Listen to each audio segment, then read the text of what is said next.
All right, I think we're live. So welcome everyone to the Matt Maran Motoring live stream here on the Matt Maran Motoring YouTube channel. Hope you're all having a pretty good weekend here. Thanks so much for stopping by. So like all the other usual live streams, we're going to go for about 2 hours or so. I give party answering, then who does a super chat or a super thanks, as well as anyone who's a member there with the green usernames. They always get that party answering. If you'd also like that, there's a link in the description. I see we've got already Kevin and Fazlin and Danny. Lots of messages from Danny. So read his update here, and B. Mitchell and Wheatman and Lanceloth and let me see, and Vishal and Mr. 705 too. So thanks so much for stopping by, everyone. And see everyone saying hello. And Danny says, enjoying my time out in Washington, seeing so many old cars, I can't even name all of them. First day I was here, I saw a Pontiac Torino and a first-gen Dodge Intrepid. Very cool. Then on the 4th, I saw a Chrysler Town and Country station wagon and a Buick Park Avenue. That's also rare to see. Although whenever you're out, the Pacific Northwest, it's not quite as good as like Arizona and places like that, but I feel like cars do still last a little bit longer out there than on the East Coast here. And then he says, this past Monday, he saw a red Toyota Matrix and an 80s generation Toyota Camry. Then Wednesday, it was a second gen Oldsmobile Bravada and a 96 Oldsmobile 88. And on Friday, I went to State Line, Idaho and saw a demolition derby race. That's fun. I've never been to one of those, but it seems like it'd be a wild time. And then he says, my dad's girlfriend out here drives a red 2017 Subaru Legacy base model, I believe. It has 2 stickers on it. Well, that's impressive that there's only 2 on a Subaru. I think the average is much higher than that typically. And one of the stickers is, if you're going to ride my scientific name for a donkey, at least pull my hair. And the other is Field Door, and it says Moo Moo Subaru with a cow and the Subaru badge on a hoof. That's fun. And I see he says, Ford Torino. Yeah, and also it was orange with a yellow stripe that faded into a black one toward the back. Might have been a Grand Torino. It was a 2-door. So I'm not the best with identifying those, so it'd be hard for me to say for sure. And he says he also saw 2 rare 1980s GM F bodies in Idaho. His dad's girlfriend bought the Legacy in late 2023 with 60,000 on it, and it's about to hit about 90,000. Nice. Well, that's not bad for just for them to be going that strong at this point. 2017, most of them are probably over that mileage, so that's not bad.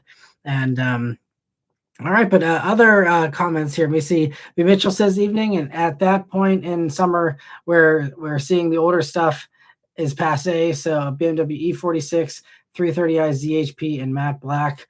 Wanted to play Racer Boy on the highway against my little blue pony. I waved him off. Yeah, I don't know why they would try anyway, unless there's something real special modified under the hood of that thing. That would be a pretty easy race for you to win if you were so inclined, as I'm sure you're well aware. But that's, interesting, especially the ZHPs. I feel like those are kind of rare, so they're not usually owned by the typical boy racer crowd. They're more of a what's the word? Kind of like a kind of niche thing, I suppose, and a little bit more eccentric, maybe is possibly the word, versus the regular 330s. That's fun. I saw a 72 possibly Oldsmobile. I can't remember the name. It was just real big, blocky quad headlamps. 442, something like that, maybe. I don't know. Anyway, and then the other crazy thing I saw yesterday was one of the Waymo vans, which is actually a Chinese, I think it's a Zeekr van that's running around with high-tech scanners on it, which is really the funniest thing because, we can't have Chinese cars in America. They're going to, scan our roads or whatever, worries that they have. They listen to our conversations or whatever other fear mongering they want to say. And Waymos are transporting people with, these Chinese things that have all the Chinese software that supposedly is so terrible that Polestar can't sell cars here anymore, and is just running around, and they're all over the rest of the country too. But like those ones are actually like Chinese vans that are forbidden fruit otherwise, unless you're Waymo, and then you get a special exemption, I suppose. But that was kind of fun. They looked very cheerful, and this one actually did have a driver behind the wheel, so I think they're still in the early stages of rolling out in Pittsburgh. So they're still having some manned vehicles, but I welcome the Waymo stuff. I think it'll be great, and their safety record, despite what the few viral things you see online, the data speaks for itself. It's like 11, or I think it's like 40 times safer, because I think Tesla's claiming 11 times, and Waymo is like 40 something times safer than a regular human driver. So much, especially the way people drive around here, especially where I saw this vehicle, like people drive crazy all the time. So I am much more comfortable with a sanely driven Waymo that's trying to follow all the rules versus the rest of everyone around here that just completely disregards all the rules completely. So yeah, that was kind of the other fun one. I feel like there's a couple others possibly, but I don't recall what they are. They always vanish from my brain. I did see. I don't know if it was. I might have actually seen it before Wednesday, but I forgot about mentioning it on Wednesday. But I saw the new Fiat, from the past. Was it 10 years now? I guess at this point, the Fiat 124 Spider that shares its basis with the Miata, and I don't see those very often, but I've been starting to see them a little more frequently, and it always makes me happy when I see them running around because they're cool vehicles. There's also someone around here that has a first gen Lexus LX, and that's always kind of fun to see because it's in great condition. And so seeing that running around is cool. But let me see. Wait Man says good evening, Matt, and all auto enthusiasts. Thanks for stopping by. And Lancelot says good evening. And his spots this week are a red 90s Dodge Caravan and a red Hummer H2. I'm surprised that both those are on the road. That's impressive. Let me see. Vishal says, hello, had my car in the shop on Thursday, oil and change and new plugs. Perfect timing as I hit 60,000 last week.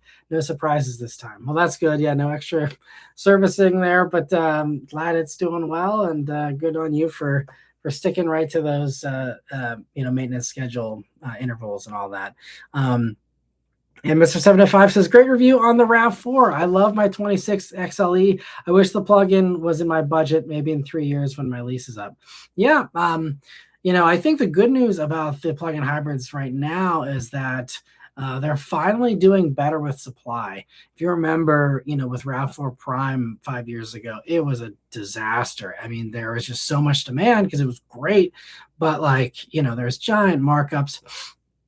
And they couldn't build very many of them. They just had a huge supply problem with the batteries, as far as just they were great batteries, but just could not build them fast enough. They're so constrained, and it seems like, I'm sure there'll be some kind of constraint we'll come up against eventually. But looking at the sales data, the plug-in hybrid is selling pretty strongly. It's already blowing way past what they would do with Prime and the regular plug-in hybrid RAV4 once they drop the Prime branding. But the plug-in hybrid I was just so amazed with how much more range, how much more fuel efficiency I got, out of that versus what it's quoted at. And it's always great to under promise and over deliver. It's getting more rare in the auto industry these days, but I so love that Toyota is still doing that with those, and it's RAV4s are really, really well done. They're not the best in all the ways, but it's, especially this GR Sport one, really, really grew on me fast. I already liked it on the first drive, but yeah, like I mentioned, if it had a few more creature comforts, I really would like, if I'm going to spend 50 grand on something like that, I'd like to get a better stereo. I'd like to get the pano roof. I like to get the ventilated seats, and you can get all that with the XSE. So that's still the way I would go. But man, those handling goodies in the GR Sport are fun. I'm glad you're enjoying your XLE though, and yeah, they're so great. I'll actually have a Woodland here in another week, and I'm glad because all the RAV4 stuff I've been posting has been getting pretty good views. So I'm going to keep doing every variant that makes sense to do. And so Woodland, I think, is going to be the last one for a while. We'll see, but I'll be having that one here, and I'm excited because that one, is going to be just another fun one to try out. I did again do the first drive on it, but getting to live with that one and see, what a worst case scenario fuel economy average is, will be kind of, interesting to try. So, and let me see. Danny also said, I saw one race car F body out on the street, which I was shocked about. It was an 83 Trans Am IMSA edition. Very cool. That's awesome. And Fazlin says, random question. If I was on the interstate in a Durango Hellcat, how many hours do you think I'd last till I need to do my first fill up on gas? I mean, yeah, you'd have to just look at what the range is with the highway, or you can even just calculate it yourself. How big is the fuel tank and what is the highway rating? And assuming that you are taking it easy so you can hit the highway rating, yeah, that'll give you an idea. I have no clue. I know they drink gas every time I'm in one, but I'm not going super slowly whenever I've had them in the past to drive around. So they are very thirsty, though. Very bad car to be daily driving in current times. But yeah, for those who can afford it, it's I'm sure it's a lot of smiles per gallon, Theodore and Raphael, thanks for stopping by too. Theodore says, what's good, Matt? Hope you and your family are doing well. We are. Hope you're doing well too, Theodore. And Jazz, thanks for stopping by. He says, love the Pittsburgh shirt. We're from the team of the great football team. And we cheer the Pittsburgh Steelers, the Pennsylvania Polka, all the good Pittsburgh stuff there. Yeah. Well, hope you can make it back for a visit sometime here. It's still a great place, and I think it's better all the time. And Wheatman says, Matt, when will you get to preview the new i3 or iX3? Unfortunately, BMW doesn't really work with me. Maybe I get like one press car a year from them. And that's even hard. Like I probably won't get one here this year. But last year I had the X5M but yeah, so I don't know. I'm super excited for both of those, and I would love to give them some publicity with my little humble review of it. But yeah, I don't know if I'll have an opportunity, honestly. And unfortunately, all the dealers I work with, none of them are a new BMW dealer either. So I'm at the mercy of one showing up on the used market or a private owner locally offering one. Those are going to be the two ways I'll get into those cars. Otherwise, you probably won't see coverage, sadly, from me on those two, and until 2 or 3 years when people start trading them in which case, same thing like even the M3. So I just finally did this current generation M3 that I feel like has been around for 10 years now. I finally reviewed it this spring, because even that one I was waiting for someone to trade one in, and it's not a car people trade in, at least around here, very often. And, having the stars aligned so that I actually have the time to film it and everything. But so I jumped at that, but look how long I was the last person on planet Earth to review the M3. So unfortunately, it'll probably be the same case for those, but we'll see. Maybe someday BMW will stop being so grinchy towards me and and warm over their cold hearts for me, and I'll be able to review some stuff. Because I mean, aside from the styling, which doesn't seem to be hurting them because they still sell a ton of everything, I think they're doing a really good job. I think, they are still sticking with their EV transition. They're one of the few that's actually really done a good job with that. And, unlike Mercedes going crazy with the jelly bean styling and, still struggling to make attractive vehicles, BMW at least had the good sense to say, hey, the electric 5 Series should look like the regular 5 Series. And now everyone else is copying them with that. But they were the first to as far as luxury brands, at least, they were the first and the only one for a while there to say, let's just give you the option of, here's the body, what do you want to power it? And so I think they're doing really good stuff. I think they're making really good choices as far as everything else goes, aside from who they pick to design their cars. But I mean, honestly, though, iX3 still looks a little, it doesn't really make sense. To me, the iX3's front end kind of reminds me of a vampire for some reason. But the i3, I actually love the way that thing looks. And I love the new M3, the electric one that they've proven. I think that looks fantastic, even if it does have some Pontiac inspiration, in my opinion. It makes it better for that inspiration. So yeah, I would actually be a pretty good cheerleader for them, honestly, if they were to ever open up to me. But yeah, unfortunately, no such luck, most likely anytime soon. And B. Mitchell said, I was just meaning to ask, I recently got tasked with tossing a guesstimate on a value on a 2019 Nissan Rogue Sport, little old lady with 24,000 miles. Is that still a CVT car? It's an all-wheel drive one. Yeah, 19 Rogue Sport would be CVT. All Rogue Sports are CVT until they got rid of it. I think when was it? Maybe last year was 22 or 23. I don't know. But like, yeah, so that is the CVT, and that's still the old CVT, which arguably is probably one of the worst cars I've driven from an uninspiring standpoint. It's from the era of Nissan that was just, it just drove like a, wet sponge. I mean, it was just like so blah, very rubber bandy CVT.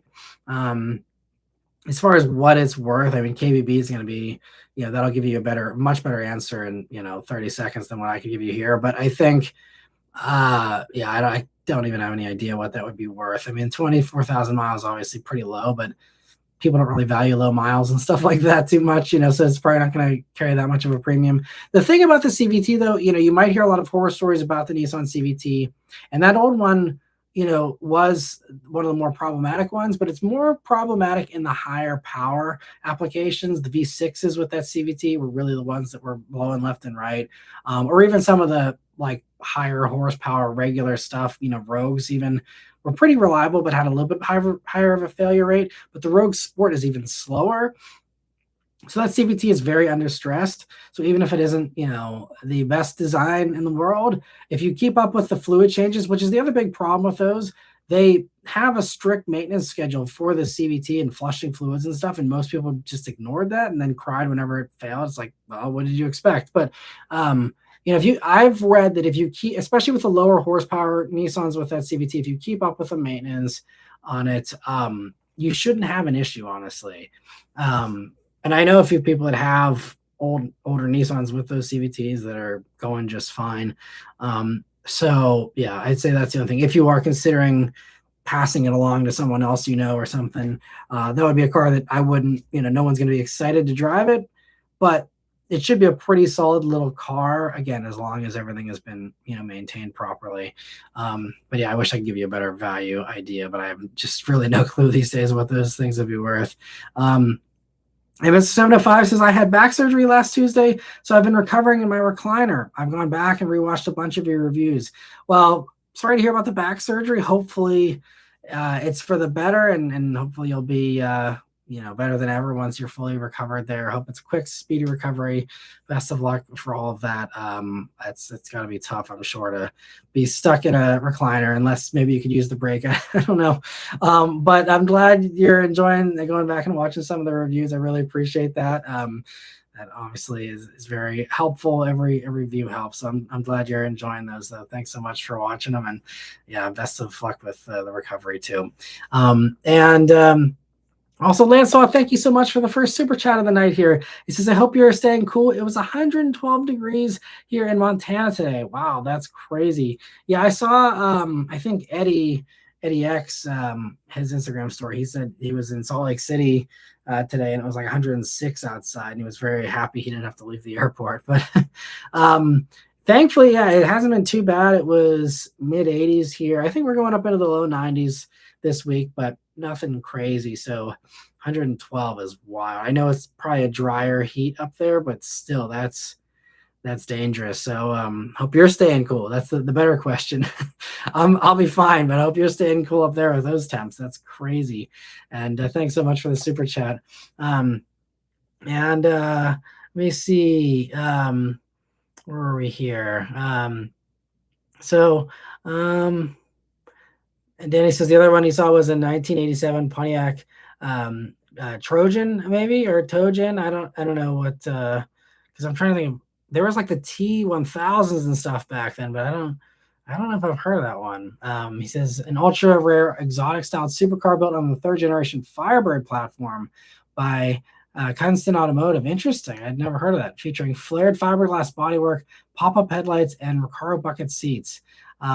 That's wild. Production was limited to roughly 136 examples between 1985 and 91. Most production models utilize stock GM 305 or 350 V8 engines making 205 to 400 horsepower. Wow, that's crazy. I didn't know that car existed. So thank you for the little bit of fun automotive trivia here tonight. That's wild. And good on you for figuring out what that was. I would have had no idea. So that's awesome. That's crazy. You saw that too. And Theodore says, just saw a 1993 lime green Mustang GT. Look beautiful. That's fun. Yeah, that's a cool color because I don't think they came in anything like that. So must have been a wrap or an aftermarket kind of paint job. That's fun. Nika, thanks for stopping by. And B. Mitchell says, yeah, the ZHPs usually have fallen into the enthusiast crowd. But if it's matte black, I'd bet it has a ton of miles. That section of road also has a ton of cops on it. Interesting. Yeah.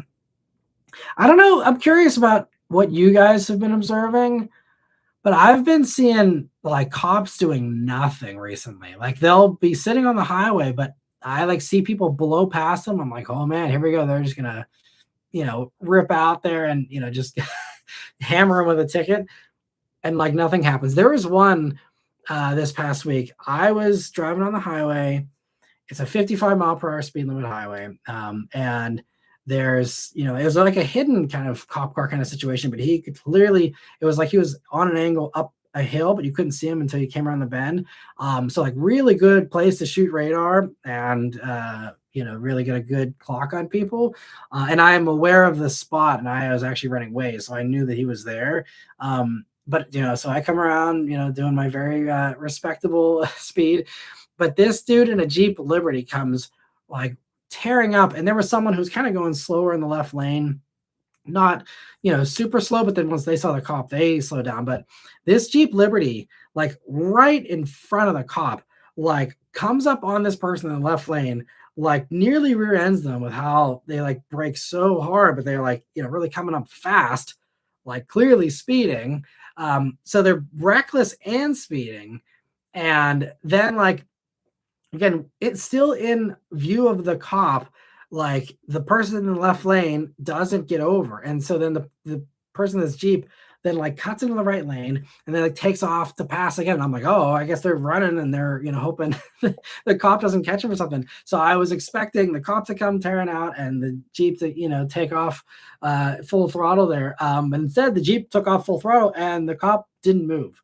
And I don't know, if they're really waiting for like a prime opportunity or if they're literally just stationed there and their orders are to just intimidate and not to actually give people tickets. Or maybe they don't want to be bothered. I don't know. Pennsylvania State Police are not afraid to give tickets. It's not like maybe some other places where, you have more danger of, stops going badly or something. Like we don't have a whole lot of instances of that typically around here. So like, I don't know what was stopping them, but like, yeah, seeing that, I'm like, it doesn't mean I'm gonna just like have no fear around cops around here, but like, I don't know if that cop was asleep or really was watching a great video on his phone or what the deal was, but like, clearly was not in the mood to give tickets out, and that was just it was crazy because like, if it's speeding and you're doing it, in a controlled manner, that's one thing, but then to be like actually driving reckless, like I was like disappointed. I'm like this person needed to like be stopped because who knows what they're doing if they're driving recklessly. Like that's going to end badly potentially for someone else. Who cares about the person driving if they're being an idiot? But like, it's just one of those things. I hate to see reckless driving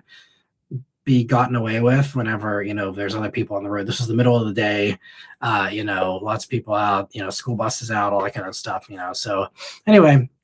Yeah, so I don't know if cops are super lenient around you guys too, or if that's just a Pennsylvania thing recently that but I've been noticing so many times, like again, mostly 55-mile-per-hour speed limits, and even if it's not reckless driving, just people doing like 70 plus, like right past a cop. I'm like, holy crap, and like the cops never come out. So I'm like, clearly those people they know what they're doing because they get away with it every time. But like, yeah, I don't know. I'm really kind of curious what the command is like there currently for PA state troopers. But anyway, F80ZCP, thank you so much for very kind super chat as well here. And I said, thanks for your help with my car indecisions. I'll report back on Integra S and WX Drive. Financially speaking, I hope none are superb enough to pull me from the Gulf. Save the manuals. Yeah. So me and Nate have been going back on email, just kind of working through Yeah, some new choices for him here for our next car, and I'm happy to help, and thanks so much for the very kind super chat. I really appreciate it, and for stopping by. But yeah, so he was just debating between, he wants something analog, he wants something with a manual because he kind of missed that, and just wants a really good driver's car that still can also double as a dad car, if need be, on a part-time kind of basis as a backup for his other daily driver. But yeah, and I told him, like, Integra Type S is one of the best, one of the few he's considering. I'm like, it's one of the best because it's just, I mean, that's a great one to watch. If just, you can see in my review. I mean, I'm loving the shifter. The steering is super sharp, and you feel so much. Honestly, there's more feedback in that Integra Type S wheel than I'd say 95 plus percent of cars that I've reviewed in the past 5 years. I mean, it was so, like, it almost bordered on information overload in modern times to like have so much feeling and vibration through the steering wheel. But it's great. I mean, it's like between that and the great feeling shifter, you feel very grounded in that vehicle because it's just so, hunkered down, and just great handling. I really loved my week with that thing. I really wish that they'd send more of those. They did like the press launch, the first media round of cars whenever that came out, but they haven't had any since, and I'd love to spend more time with one again. But I think, and if they stick to this same game plan, Honda and Acura have said they're going to do a refresh, going to be probably super mild, like we just saw with Civic and Integra here this past year, where it's like, oh, now you can get the grill in blue or whatever. But like, they're going to do something mild to tweak it here this year, and I'm hoping that gives them an excuse to send out more into the media fleet. But we'll see. Honda's another one now. It's hard to get press cars from them because they've really been tighter with their spending. So that's why I'm still waiting to do Prelude. And they won't even send me a Civic Hybrid again because I had a sedan, but I haven't had the hatch. I'm like, I'd love to try it in the hatch, and they thought, well, you've already experienced Civic Hybrid once, that's it. But yeah, I really, Integra Type S is on my list of cars that if I had the money, like, it's a little bit even more higher performing than GR Corolla in some ways. I'd still probably go GR Corolla myself, but if you need a little bit more space, more practicality, want a little more creature comforts, yeah, Integra Type S is fantastic. And wait, man, thanks so much for gifting 5 memberships there. Really appreciate that, and so happy to see that. It looks like mostly some new faces able to get those, and so I hope they enjoy those. Thanks so much for the generosity. And also, B. Mitchell reminding us that thank you to take a drink there for the GR Corolla mention. And let me see here. Where were we? So Michelle says, my spots are a Passat GT and a Mark V R32 Golf. That's very cool. Those are pretty rare. They're fun too with its, middle exit exhaust. And and that was the VR6 one, right? So that was kind of unique, pretty cool. And Tumbling Mustard says, I rented a dumpster this weekend that was dropped off in my driveway. My neighbor joked that he saw we got a new car. My wife replied, yep, it's a Cybertruck. That's awesome. Yeah, good one there. And high five to her for the good dunk on a Cybertruck joke there. That's awesome. Thanks for stopping by, Tumbling Mustard. And Timothy says he loves Polestars. Yeah, they weren't perfect in my opinion, but I thought they were a great, option. Again, more options the better. I never want to see a brand go away or do badly. I think the more brands that are out there, the more choices, the more competition, it pushes everyone to strive to do better. So yeah. And Tastebud says, spotted a Nismo Armada at my gym this weekend. Why does that exist? Interesting looking thing to see in person. Yeah, it is a real head scratcher. I don't know why either. And I'm curious, like, if it's not, I mean, I guess someone bought one because you saw one not at a Nissan dealer, but like, I can understand, okay, if you think it's going to be a cash cow, why not? But I don't know if it's actually going to sell. And if it's not, then you wasted all this time and just made something embarrassing when you could have made, a Nismo version of something people actually want, like Sentra, or probably even Rogue would have gone over better, honestly, than, Armada. So, it's interesting, though. I have yet to see one on the streets. So yeah, I'm curious who was driving that. I'm guessing you probably couldn't see who the driver was, but um, I'm very curious because it's so boy racer, but then you have to have what are they, $80,000 or something in order to get one. It's like you're really just like only aiming for GTR fanboys who are like wealthy enough to have a GTR and also be buying an $80,000 Armada, but like can't stand the thought of them not having Nismo in their daily life. And so, but they have, family or whatever, so they buy the Armada. It's just like the smallest sliver of pie imaginable there of this giant market opportunity they could have done with other things. But yeah, one of the rare. I mean, Nissan's been doing great stuff recently, but that's to me a misstep, and that's why like there was one in the press feed, and I was just like, don't even bother sending it. I'm like, I think it's pointless, and I don't think anyone's actually going to buy it. So to me, it could be a fun thing to do for laughs, but like. I honestly just think it would have probably bombed and probably been a waste of time to film, honestly. And Michelle says being a Volkswagen maintenance is key. Not going to mess around with that. If you neglect the Volkswagen, it'll make sure to make it known. After this car, I think I'll move to a Lexus hybrid, something easier to maintain. Yeah, can't go wrong with that. Top reliability, top initial quality. Just Lexus, they're on top of it all. And now with the ES being so great for this new one, supposedly, I'm still waiting to try it myself. But even if it's just a nicer Camry, Camry's great, and so that'll be great too. And Danny says, I also saw a Volkswagen e-Golf out here. I thought it would have been dead by now because they don't suffer from bad battery degradation like the first gen Leafs. No, I think the e-Golfs are liquid cooled for the battery. I think the Leaf is unique in being the only air cooled one for those older generations. I could be wrong, but I thought e-Golf was liquid cooled. I think it is. Not a lot of range. I think were they rated at like 115 miles of range or something, but they're great. I've heard good things about them. It seems like Jason Camisa still loves his, so I obviously these days, with the slight degradation they probably have after all these years, you're probably lucky to get 100 miles out of one at this point, but I think they're great for going back and forth to work. If you drive less than 50 miles a day, probably dirt cheap at this point. I think they're probably like 10 grand or even less.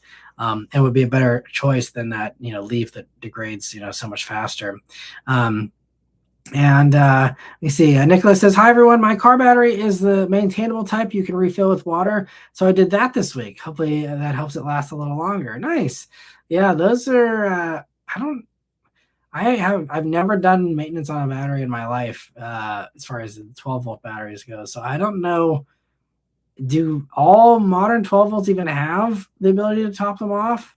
Or maybe that's just like an older thing now. I don't know, but that's interesting. Well, I'm glad you're able to do that and keep it going a little bit there. And good on you for even thinking of that. And Kelly, thanks for stopping by. Let me see. Danny says, I also saw a Mitsubishi Eclipse Cross on Michigan tags out here and a G37 Coupe on Alberta tags. Nice. I saw a G37 Coupe a couple of days ago, and it was so rough. Like this poor car had really been through it. I mean, every single panel was scraped.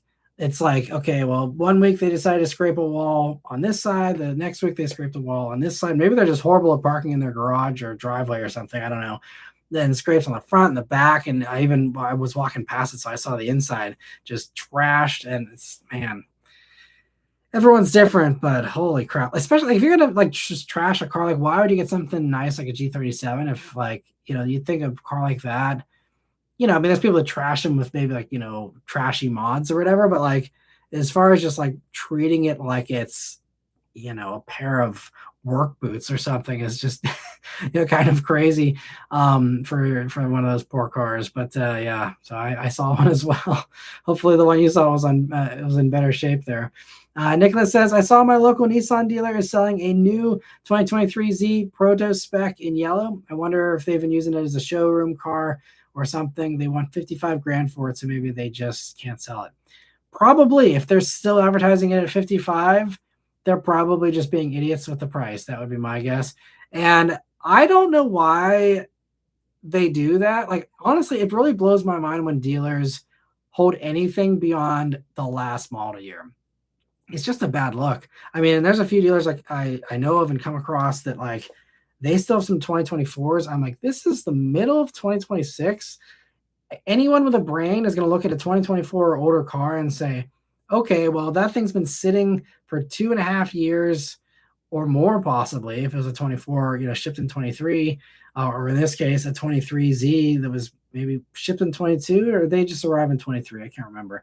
I thought it was, yeah, maybe I can't remember. Anyway, just like not, especially for an enthusiast car like that, like you just have to start worrying about all the belts, the gas that's in it, and that clogging stuff up because I'm assuming it's been sitting on fumes for the past 3 years. It's just not good. And then if it has actually been moved around every so often to keep it healthy, then it's got some miles on it, and in which case you definitely should not be charging top dollar for it, if it's a demo or something, so like, but it just looks bad. Like no one, I don't know why anyone thinks it's a flex. Be like, oh yeah, we've got an old 2023 in there. Isn't that awesome? We got a 3-year-old new car we haven't sold. It's horrible. Like if I was running a car dealer, like come hell or high water on December 31st, I'd want everything from the past model year out of there. I don't care if you have to, give it away to the Salvation Army or what you have to do to it, get it off the lot. Like it would be like so just because it's just a bad look in my opinion. But it clearly sounds like that dealer is just not very bright, and they'll keep waiting for a sucker. Maybe they'll just roll it on to bring a trailer or something and hope that it'll be collectible in 20 years or something like that. I don't know. And let me see. So Danny says, I saw a 2013 Volkswagen Touareg hybrid. Never knew they made one. First hybrid Volkswagen in the US. A supercharged 3-liter V6 engine paired with an electric motor to produce a combined 380 horsepower and 428 pound-feet of torque. It was priced around $60,000 when new. And it boasted a 20 mpg city, 24 highway, which is so terrible, and retained a tow rating of 7,700 pounds. I mean, I guess for a Touareg, yeah, maybe I guess that wasn't terrible fuel economy, but like I vaguely remember those. It was one of those compliance kind of cars that there was a lot of that stuff. GM did their Tahoe hybrids and stuff around that time period as well, where CAFE was getting stricter quickly, and this was something they all scrambled to kind of put out, just to comply more so than actually to, do something well. But that's another. It's the same thing. It's really funny. I actually thought about this a week or two ago. It's history repeating itself because it's the same exact stuff. They said, oh, we have to hurry up and make these hybrids. And then they complied and made them. And if they would have stuck with that, look at how much better they would have been. And now they're saying, oh, well, hopefully we'll have a hybrid Tiguan by 2029.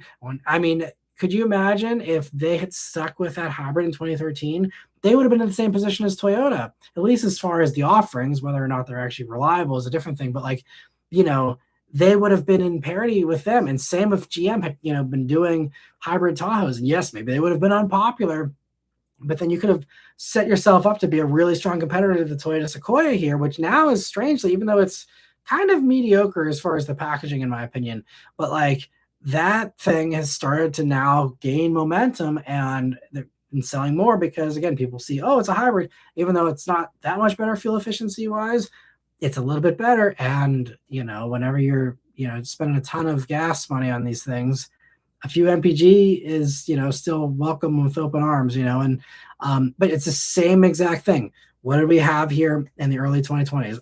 We have to hurry up and do a bunch of EVs. We're just trying to comply. We're trying to keep up with the trend here. Expensive gas, just like 2008, that kind of spurred all that hybrid stuff that came for the 5 years after that.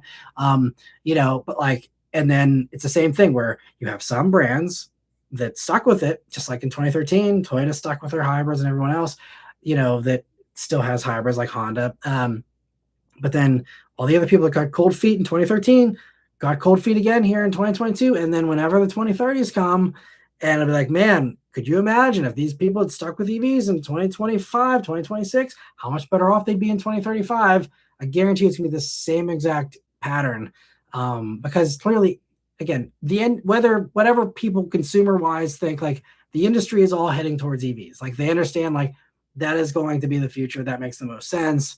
And that's something people will come around to. It's just a new thing, and people are still, you know, working through that, and also some are just waiting for the better technology. But like it's going to be the same kind of thing with a few exceptions. Obviously, hybrids, anyone can buy versus EVs. You still have to be able to, have a reasonable charging experience, with where you live and stuff. But like, it's going to be very similar, I think. And, but it's so funny how, that would have been a great car to sell here in 2026, even if they would have just kept building them. And it's a shame because now they're so behind, and they're not alone. Lots of companies are, but yeah.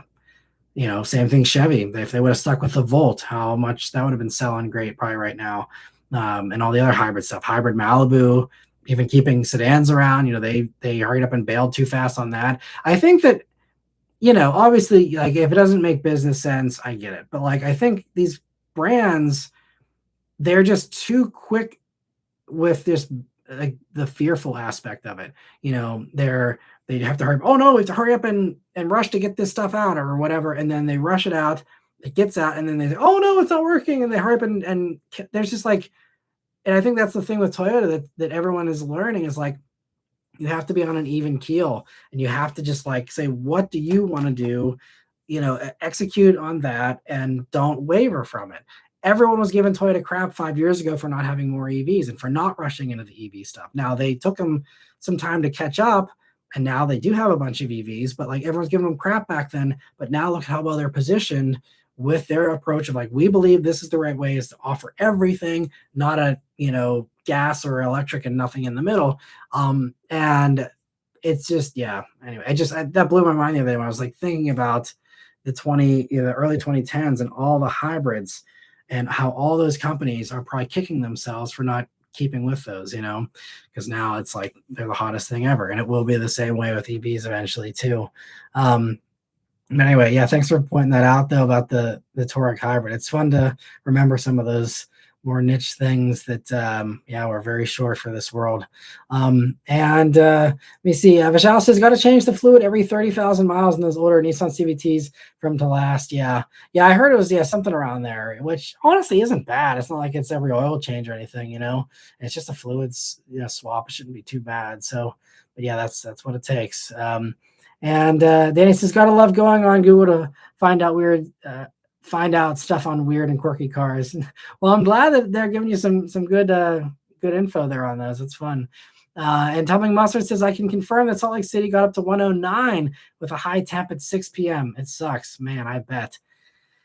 Well, I hope you're staying cool there too, Tumbling Mustard. And hopefully you're inside now, and hopefully your AC is working great. I know ours, was struggling a little bit with the 90s even that we had here just a couple of weeks ago. So I know it strains all that stuff. So hopefully everything's good for everyone around there and in Montana and elsewhere too.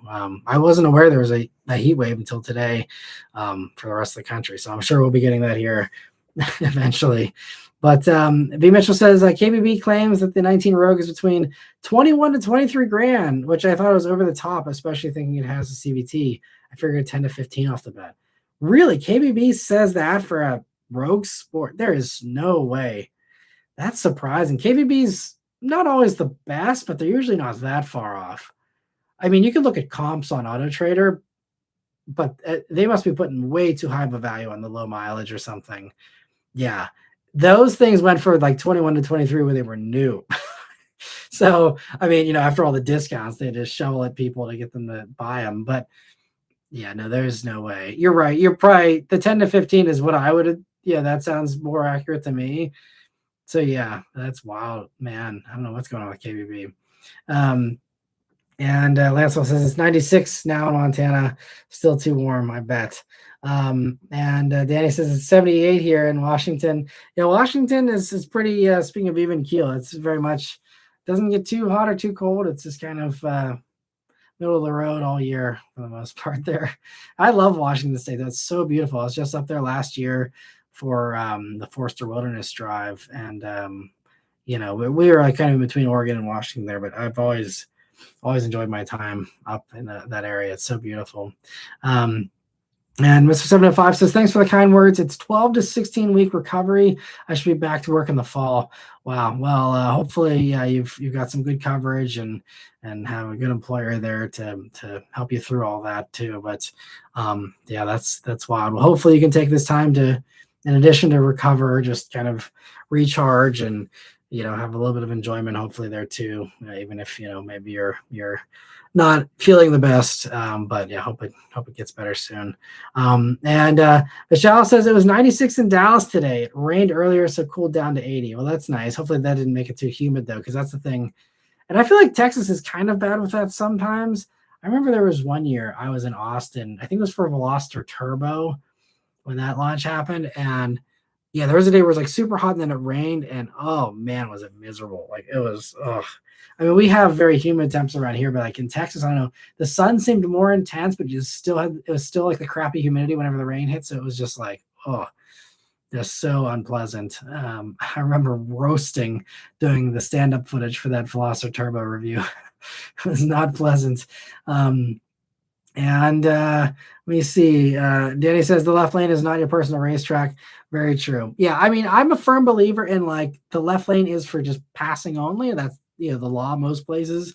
But like, yeah, other people really feel entitled to like if there's ever anyone that is not going as fast as they are, and they like have Autobahn style rules, and it's like, oh, get out of my way. And it's like, yes, they should be getting out of your way. But like some people are real dicks about it. And so, I think there's a happy medium there too. But, as you guys have probably observed, patience is not something that many people have behind the wheel anymore. So it gets crazier all the time. And F80 says the cop was asleep. Must have been asleep. Absolutely must have been. Yeah. Otherwise, there's no other way to explain it. And Michelle says he's seen both cops doing nothing and cops pulling out, going after speeders. Okay, well, maybe it was just, the cops were a little bit sleepier here this week in my area. I don't know. I'm glad they're doing their job elsewhere. And Danny says it hit 106 back home on July 2nd. Oof, that is not fun. And people lost power and cable because of really bad thunderstorms that rolled in through and there were winds over 80 miles per hour. That's crazy, man. Yeah, thankfully we haven't had anything too wild here recently, but yeah, there was like end of June here. There was a few of those like little tornadoes and other things that were kind of crazy, but thankfully nothing too wild. And Brian says, is the new RAV4 plug-in XSE worth it? I mean, that'll entirely come down to, what your priorities are, how much that price tag is in your mind, as far as what, how much money you have to burn, for that, and how much you don't have. I think the XSE is priced well. I think all the RAV4s are priced pretty well. They're not the cheapest. If you want the cheapest plug-in hybrid in the segment, Kia Sportage Hybrid the plug-in hybrid is a great option. Not as much electric range, not as strong of an electric motor in that, so you're going to be doing a little more of like the gas engine helping out, and some higher acceleration, demands, but like, that's the best value, and you have the longer warranty and everything too. The RAV4 is definitely, you pay a Toyota tax. The flip side of that Toyota tax is if you can afford to pay it up front, then you get better resale value. So you're more protected there. And also you typically have less problems. I mean, I think that all of the plug-in hybrid offerings out there right now are all pretty reliable, and you shouldn't have any real big issues with any of them, honestly. But, I think that's, the Toyotas are famous for that for a good reason. And I think if it's a car you're planning on keeping a long time, which, speaking of which, I just found out this past week, they did update the average age of the vehicles on the road. Previously I'd been quoting 12.6 years, but that apparently is outdated now. It's 12.8 years is the average age of vehicles, cars and trucks included on the roads. We're almost 13 years is the average car driving around. And if we exclude trucks, which I'm kind of surprised, you'd think trucks would actually be lasting longer, but if you exclude trucks, it's 14 and a half years for passenger cars.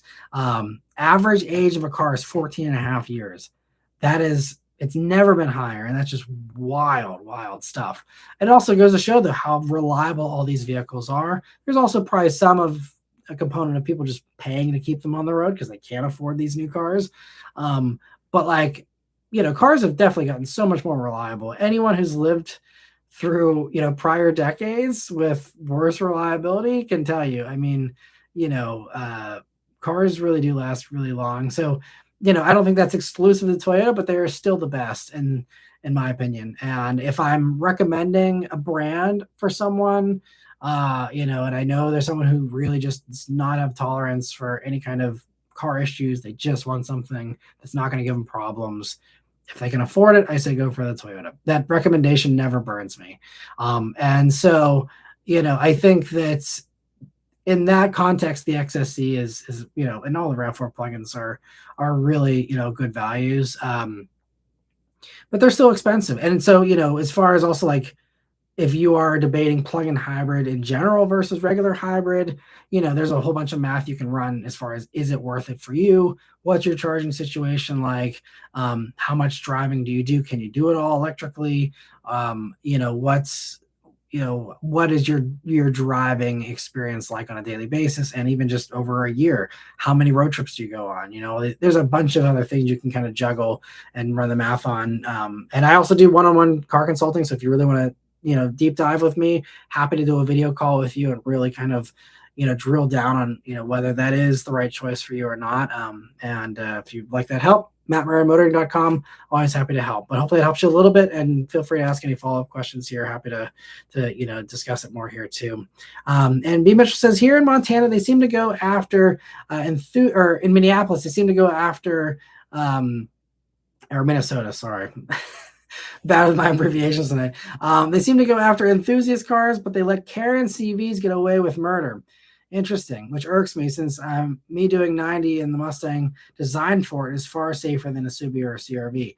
Very good point. You're absolutely right.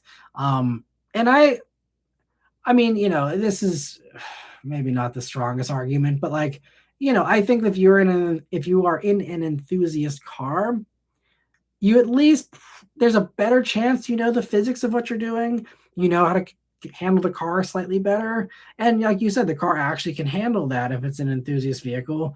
Now, there are also a lot of people that are overconfident and overdrive their cars, even if they are more capable of higher speeds and handling them safer. So I'm sure there's some give and take there, but like, yeah, like if I see a Jeep Liberty doing 90 miles an hour and driving recklessly, that's terrifying, because you have to have some some stones of steel to be doing that, because like I'd be scared crapless if I was doing 90 in a Jeep Liberty that's who knows, you got blown struts, or you've got just completely rotted out bushings and everything else that's probably aged out at that point. I mean, maybe it's meticulously maintained, but like even a brand new Jeep Liberty would be terrifying at 90, I'm sure. So like, yeah, and that I absolutely agree with you for sure. And that is kind of annoying, because it's weird, because I think a lot of, not, I don't know if this is fair to say, but I think there's a decent amount of cops that are enthusiasts. And I mean, even I've only been pulled over twice for speeding and only got a ticket once. But the second time I was pulled over, and I've told this story before, so I won't get into it, but like, it was an enthusiast who actually, had seen the channel, which very much helped me out. But, he had a WRX, and, a lot of them get it. They do, understand. A lot of them even have fun cars of their own. And, obviously they enjoy them. They're not driving them at the speed limit. So I think that, they have a better idea of, okay, I understand why this person's doing what they're doing. They're not just being crazy, hopefully. Sometimes, I mean, sometimes obviously there is still absolutely people that go too far, but yeah, I agree with you. I'm much more terrified seeing a regular normal Karen in a CV, like you said, do a 90. I totally agree with that.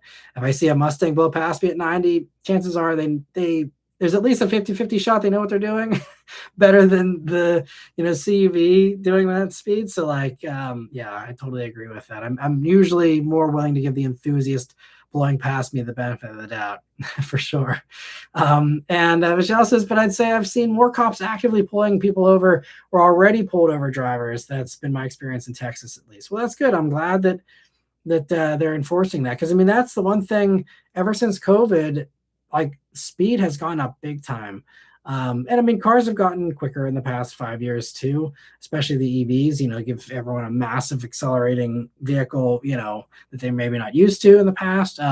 So there's some of that, but like, yeah, there was just, yeah, I don't know. There's like a mental shift around that time, and the data shows it's just like it just all the reckless driving has kind of gone up, along with it, and so I think that there needs to be more enforcement. As much as I know, as an enthusiast, people probably don't want to hear me say that, but like, I think it's fine to have fun, but do it in a responsible manner. Don't do it around a bunch of other people.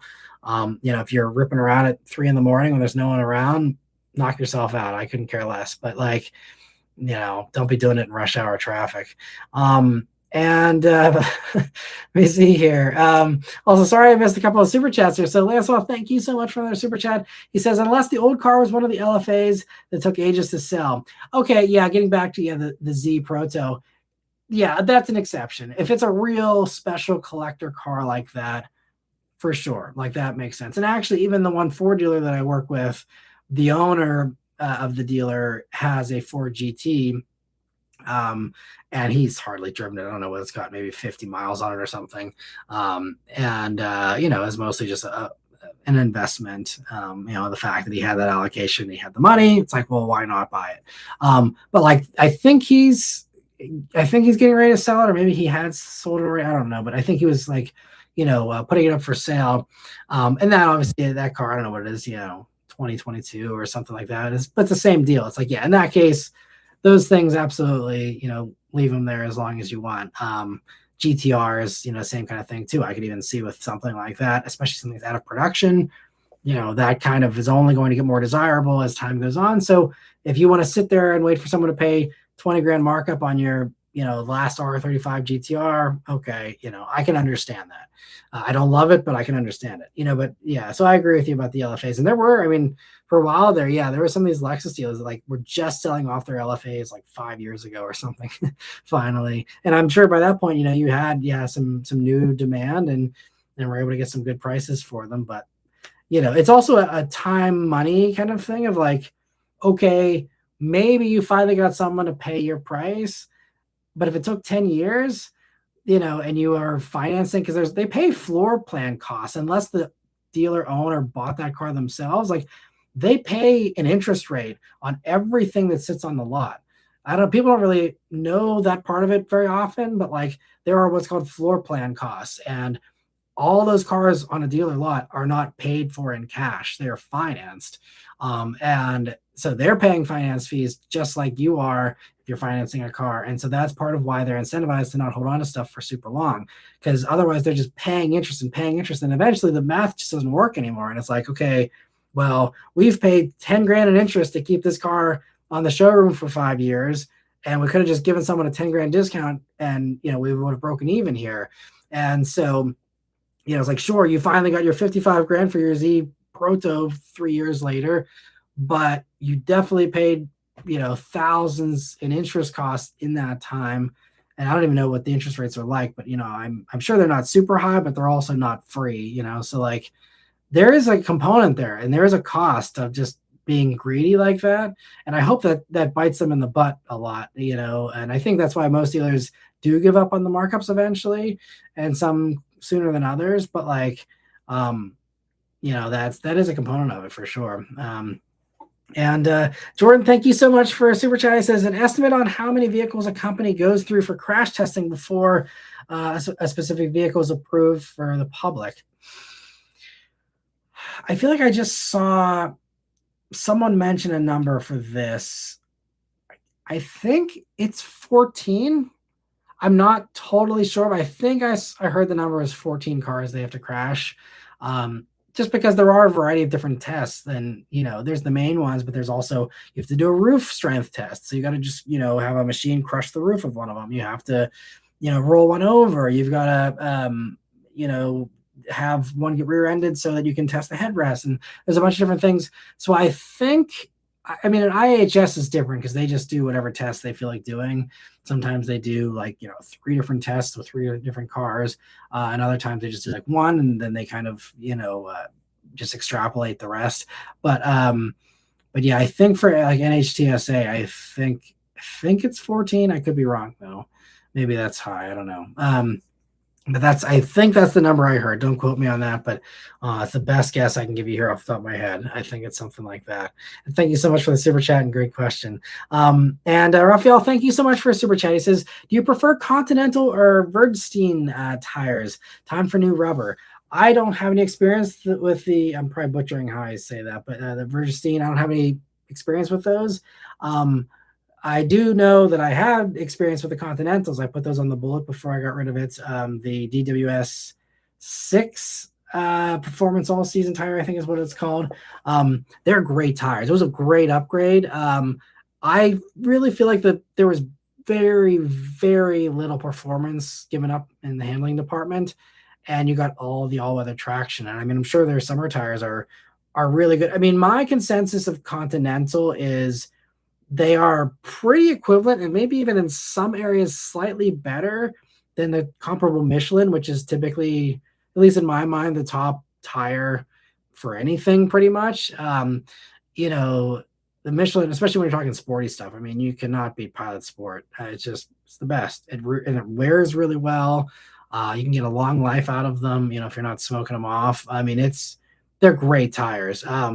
But if you're obviously they're one of the more expensive ones. So if you're trying to save a few bucks, I mean, again, I just have no experience with the Versteins, but I can say I can say that Continental is a good tire from my experience, and I really was actually more impressed with them than I thought I was going to be. So I wouldn't hesitate to get the Continentals, and if I was looking to get some tires for myself, again with that sweet spot of like not paying top dollar but also not going cheap, I think Continental's really right there in that sweet spot. Is one of the best picks there. But the Versteins could be very good too. I just I just would need to try them out myself and see. And I'd be happy to have a tire sponsor as well. So if anyone from that company is listening, please tell me how to say your name properly, and then we can work together. And I'd love to test some of those tires for sure. But yeah, hopefully it helps you a little bit. Anyone else here that has any better thoughts on that too, feel free to please enlighten us here, because I'd love to hear some more experiences if anyone has any. And Beaver says, yeah, butchered. It's Verstein. I don't even know if I can sound it out the way you spell it. But yeah, they seem to do a better job with their retro vintage car line. That's cool that I didn't even know they had a vintage car line. That's cool. And I know that they've done some pretty good snow tires in the past. They're kind of up there with the Nokians, I think, in the past from what I've seen, which are some of the real like good ones if you're intense about snow driving. But yeah, I wish I had some more experience with other tires. But let me see. Thank you so much for the super chat. And also, Ryan, thank you so much, Ryan Donahue, for a very generous super chat as well. And they're asking, after watching your Fiesta ST video 10 plus years ago, it's time to say goodbye to the ST after 10 years of ownership. It's time for something more comfortable on road trips and reliable. I'll pay Toyota tax. Well, if that's the case, yeah, I mean, Toyotas are great. And, especially as someone, coming out of a Fiesta ST, I don't know if RAV4 GR, Sport is on your radar or that's even remotely interesting to you. But you might, if you have some decent corners, obviously it's not going to feel as good as Fiesta ST, but you might be surprised at just how good it is. And as someone who appreciates, sharp, light handling, like you'd think a plug-in hybrid crossover, like, forget it. But like, I mean, it's probably impossible to get a test drive right now, but if you're interested in something like that, that would be great. Otherwise though, there's all kinds of great stuff in the Toyota lineup. If you are interested in, just getting something super reliable, so many great things. Comes down to how sporty you want to go. I'd say, that the GR Corolla is a great successor to Fiesta ST with modern stuff and more comfort. I'd say on a road trip, still not phenomenal comfort. It's a Corolla that's sporty. But and reliability too, there have been some people that have had issues with the motors, but I also have seen people with high miles on some of them. And actually there's a few on Auto Trader that are like 80,000+ miles already, seem to be okay. It's another thing where I think maintenance is also very important. That motor is so overbuilt, and it's a really high quality Corolla too, because they hand build them in a separate factory. It's not on the regular Corolla line. So you have actual, Japanese craftsmen putting those things together, which would mean I'd assume less rattles, less, build quality issues, all that kind of stuff. And the fact that that car is that high quality with its build at 40 grand to start, I think it's, yeah. And people are so tired of me being a cheerleader for that car, but there's, so many other great things, and so many fun options. If you want something just reliable and comfortable, new Camrys are great too. There's so many great options, honestly. So, if you have any specific way you're leaning, let me know. More than happy to give you some more of my thoughts. But thank you so much for super chat. And I'm so glad that the Fiesta ST also did so well for you for 10 years, because Fiestas, the motors seem to be okay if you didn't, do a bad tune on them. But like, the other parts of the Fiesta, they did have some issues. I know even like Beth had the regular Fiesta, and obviously they had the dual clutch, which is a whole nother thing that you didn't have to worry about with the ST. But like I remember her defroster just didn't work one day, and she just like couldn't see because it was just inoperable, and that had to go to the dealer for that. And there's other little quality things. So I'm glad your Fiesta was good to you, hopefully. And but I'm glad that you watched that video all those years ago, and hopefully that helped you get sold on that car, because it is a fantastic little car. And good on you for enjoying that a lot over the past 10 plus years. I'm sure it's been a fun decade or more with that, and to be able to enjoy those cars when they were new. Now Fiesta STs, they're all so old and used up for the most part. To be able to experience that car when it was fresh, I regret not going for one. I was this close to buying one, as some of you know, instead of buying the EcoBoost Mustang, and then I decided to go for that instead, and do all that stuff. But like, I partially just wish that once the Mini burned me, I would have gone to the Fiesta ST and just stuck with that until I could have gotten the Mustang GT, or maybe even just stuck with the Fiesta ST until the Bullet. But I really there's not many times. There's a few times in the past where I was negotiating a deal and I walked away from it. But that Fiesta is one I do regret walking away from. I mean, the EcoBoost was great. I enjoyed that car. It was really a fun first Mustang experience, but knowing that if I would have known in the future, there's going to be a Bullet, and there's going to be all these other Mustang opportunities, I think I would have maybe tried to jump on the Fiesta ST opportunity while it still made the most sense for me. But hindsight's 2020. But I did love the EcoBoost, despite it freaking me out a little bit with some of its early issues and and whatnot. But yeah, I regret. That is one of my regrets. And every time I think about it, I'm like, man, I really screwed up not getting a Fiesta ST. And if I ever needed something like a cheap little hot hatch, I mean, that's not out of the question. If if I end up not keeping the Fiat 500e here in 2028, maybe a decent one of those for pretty cheap would be a fun little backup car too. We'll have to see. But anyway, thank you so much for the super chat there, Ryan. And also I see the follow-up. He says sorry, I didn't see that. Otherwise I would have continued talking about the Toyota thing here. He says, I'm in a position where I can pay cash for the Camry. I want a reliable and comfortable daily for the next 10 to 15 plus years. I won't complain about 40 plus MPG. Yeah, and if that's the context, yeah, Camry is going to be probably your best choice. Now I will say, if you enjoy the hatch practicality, I think Crown Signia is probably a little more than Camry. I don't know what trim of the Camry you're looking at, but Crown Signia is really cool with the hatch thing. Still has that great hybrid powertrain. It's I think it's the last generation of it, but still top-notch reliability in a wagony kind of setup. I think they just are just really, really nice alternatives if you want that hatch thing. That's the only other thing I'll probably recommend. But otherwise, yeah, Camry's really hard to argue against. It's really just, that's why they're selling so many. And this year especially, it is on a tear, because people are struggling to find RAV4s, and they don't want to pay markups for RAV4s. Camry's a little bit more flexible. There's tons of them out there, and you save a little bit of money up front, even with the MSRP. You save slightly on gas. I mean, some of those cameras are doing 50 mpg almost, right? So I mean, it's like really impressive. I can also say, if you want something a little smaller than Camry, if you don't need something that's super big still, I think Prius would actually be a pretty cool follow-up.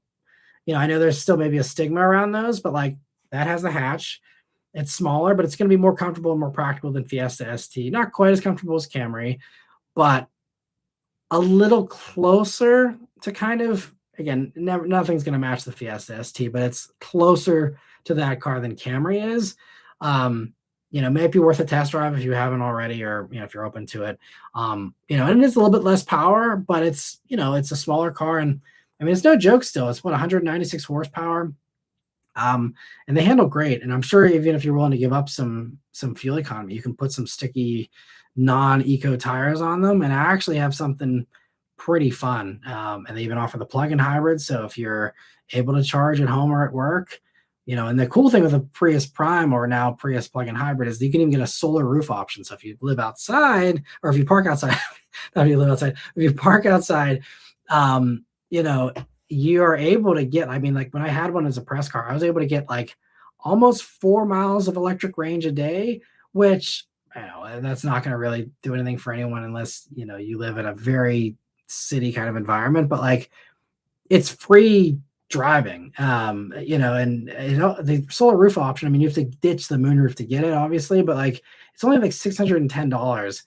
And I mean, if you're sitting in an area where you park outside all day at work, your car sits outside, on the weekends even and stuff, you're getting free driving out of it in addition to having insane efficiency whenever you are not relying on the sun. But just a really cool thing. So it's the only other thing I'll recommend there. But Camry, you can't go wrong with a Camry. And especially, but I mean, any of these Toyotas I'm talking about, 10, 15 plus years, no issues with any of them, no problems, no worries.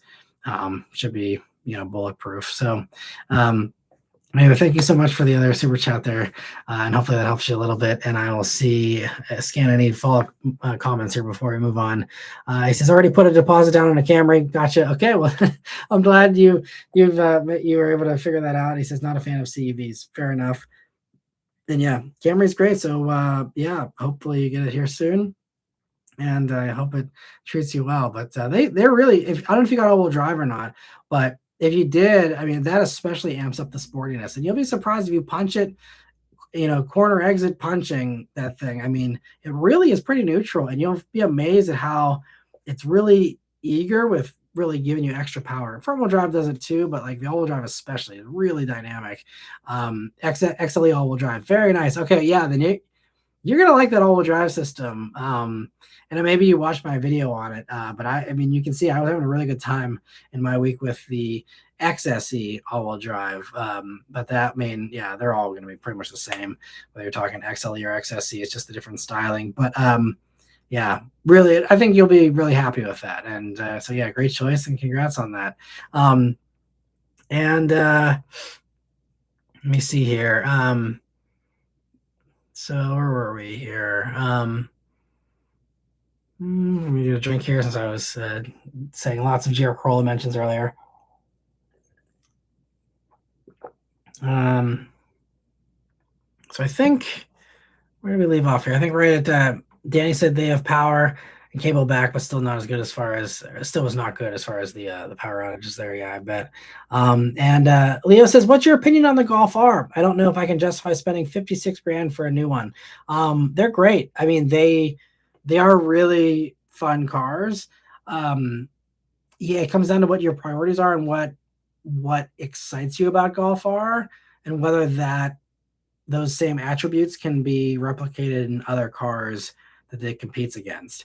And how badly do you need all-wheel drive? Because honestly, like GTI is, a lot cheaper, and GTI is, I'd say probably 8/10 as much fun as Golf R. I don't think that, if you don't need all-wheel drive, I don't think Golf R is enough extra fun to spend 10 plus grand premium. Because I think GTI Autobahn is like 42 or 44, something like that. But like, like they go up to 56 for Golf R. I mean, that's a big jump. So if you're not driving in wintry weather where you need to have all-wheel drive, I go GTI. You're still gonna have a lot of fun. Um, it's still a really well sorted car. It still feels really fast, and you can make it even faster if you want. But yeah, it's a very underrated motor. So test drive the GTI if you're struggling with a Golf R price. That'd be my best recommendation. Um, and if you find GTI just comes up lacking, then there's other options as well. You can go and get similar kinds of power, and even if you don't need, again, all-wheel drive, go to Civic Type R, something like that for 48. Gives you a really impressive experience too, especially if you enjoy manual. If you're looking for dual clutch, I mean, even the 8-speed auto GR Corolla, for 45, something like that, it's going to be better. No, it won't be as fast. Golf R is way faster than GR Corolla, but still gives you a lot of that same fun hot hatch vibe with all-wheel drive if you must have that. But yeah, I mean, there's all kinds of good deals. If you want something that's kind of a happy medium, Elantra N, as far as value goes, you get that with a great dual clutch, 35 grand, or I think it's 36 and a half with the dual clutch, but so much car, 276 horsepower. Again, not as fast as Golf R, but few mods, you can be pretty close. The front wheel drives, great with putting the power down and stuff, and a really solid value. So, I mean, honestly, even I think GTI is definitely the sportier one over GLI. But if you're, again, value play, GLI at 35 grand, fully loaded, and now for 2027 will be only dual clutch, but 26 here you have the option of the manual or the dual clutch, but same kind of dual clutch as the Golf R. Again, less power, but still very punchy. And so again, it comes down to how badly do you need all-wheel drive, how badly do you need to have over 300 horsepower actually, not just something that feels fast, but you actually need to have big horsepower. And that'll help you decide, I think. But lots of good choices out there, thankfully, still in that market. And Confirmation says he spotted an Evo 8. I almost forgot a time when Mitsubishi made cool cars. You and me both. And actually, I saw an Evo 8 as well in the past week or two, and it was crazy. It was set up like a time attack car, huge wing on the back, actual thick rubber on it, wide body kind of look. Really, you could tell it was a real track weapon, not just some BS that someone put on. You could tell the person actually using that car the way it was designed to be used. And so that's awesome you saw one, because they're very rare. And that was probably the first Evo 8 that I had seen in, honestly, years, I'd say. I do not see, I mean, I maybe see the most recent gen Evo, the Evo 10s, every few months, but the old ones, I never see them anymore. I don't know if they all just got wrapped around a tree, or just ended up getting modded to oblivion, or if people are mothballing them now because they know they're going to be big money someday, or what. But yeah, I agree. It's a nice reminder that Mitsubishi is capable of greatness if they decide to put their money and their interest into it. But they're in survival mode though, so I get it. But it's unfortunate. The Confirmation says people who would buy an Armada Nismo would rather buy a used X5M. You're right. That's absolutely right. Yeah, I think most people they would just do something like that, and that's what they often do. They're the ones driving the used Cayenne turbos and the X5Ms and stuff like that instead. You're right. Yeah. And Vishal says my lift to the shop to pick my car up was a new Rogue. It was nice, comfy seats, reasonably quiet cabin, good build quality, good driver assist tech as the driver was using it in traffic. Nice. Yeah, new Rogues are good. I think, I don't know what your thoughts were on it, but the engine is just really a little rough sounding. That's the only thing I don't love about Rogue. It's that little turbo 3-cylinder, which I have no problems with in a GR Corolla, but when you're talking about a crossover, it should be a little bit smoother. And it's just, that's the only area where it just felt a little agricultural with that motor. But other than that, I mean, it's super nice. Again, really good value, very nice interior, very well done for sure. Yeah, I'm glad you enjoyed it. And Danny says 2015 to 2016 models had 83 miles of range, and the 2017 to 2020 models were rated at 125. Maybe I missed what we were talking about there. We're talking about the volts or what, but yeah, volts were great. Oh, he says those are the range numbers for the e-Golf. Thank you. Interesting. Okay, so yeah, I do remember that now. Actually, that was because 83 miles, which was crazy for the first ones. Michelle says, yeah, Nissan's doing pretty good stuff with new cars. Yeah, I think their new stuff is really on a hot streak. They're doing a good job for sure. He says, I remember my other spots were a new yellow RS3 with an exhaust, very nice, and a Mitsubishi 3000 GT VR4. That's awesome. Man, that's got to be a very rare one on the roads these days. Envy Mitchell says maintenance-free batteries have basically been industry standard in cars since the late 1970s. In theory, topping off with water seems smart, but it really needs more battery acid too. Interesting. Thanks for the info on that. So it's amazing that they even still. So I guess they just sell those batteries for those old cars that maybe don't run as well on a newer battery. But I feel like I've seen a lot of newer cars newer batteries in old classics still. At least the ones that are running 12 volts. That's interesting though. There's still some of that out there. Let me see. And Danny says apparently Volkswagen is making a Tiguan hybrid for around 2028, and they are making the Atlas hybrid for 29. I had heard 29 for Tiguan, and Atlas was going to be maybe 2030 or beyond is what I heard, but maybe they've moved that up. I don't know, but maybe I misheard possibly as well. But it can't come soon enough. Raphael says, I had someone with a ZR1 parked next to me and comment on how clean my car was. I'm happy for the year. That's awesome. Well, I think that's just, things like that restore my faith in humanity, that, a ZR1 driver can appreciate. I think you must be talking about your Camry TRD there that you have, but that's, just complimenting other people on their cars and not having it be this ego thing for people all the time is great. I know, not the stereotype, but Corvette owners, there's some really nice ones, but some of them can be a little not nice as well. So that's great that you actually had a good experience there. That's awesome. Danny says, I'm still sad that the Malibu was killed off last year. Yep. And so many of these sedans, I think, everyone's watching Toyota kill it with Camry. And even, Sonata's on a tear this year now. And all that stuff is doing really well. And I'm sure all those American brands are not happy they pulled out so early with that, Michelle says everyone just needs to hybridize everything. I think everyone is kind of figuring that out, with a few exceptions maybe, but most are doing that. But that takes a long time, especially if you don't have it on the parts shelf to plop into your next product. So it's just this is what happens if you're, and this is why I think it's brilliant that Toyota isn't reactionary as much. Again, I think they're still doing that a little bit with the EVs, but when you're reactionary, you're always never going to be first, and you're going to be behind. And there's actually a Mad Men quote about this. I can't remember the exact quote, but it's you can play it safe and you can just copy the successful stuff other people are doing, but you're never going to be first. You're always going to be behind. You're always going to be playing second fiddle to the actual industry leaders. And this is a prime example of that. Everyone can try and catch up with Toyota, but in the meantime, Toyota's laughing all the way to the bank, and they have been for years because they stuck to their guns and they did the thing that they thought was right. And, companies do it, in other times, and it ends up burning them. But I think, this is one of the times where it's definitely worked out very well. Maybe there's some luck involved there too, because it's, especially these days, it's so volatile that, flip a coin as far as what the right move is for any of these things. But I think there are clear trends.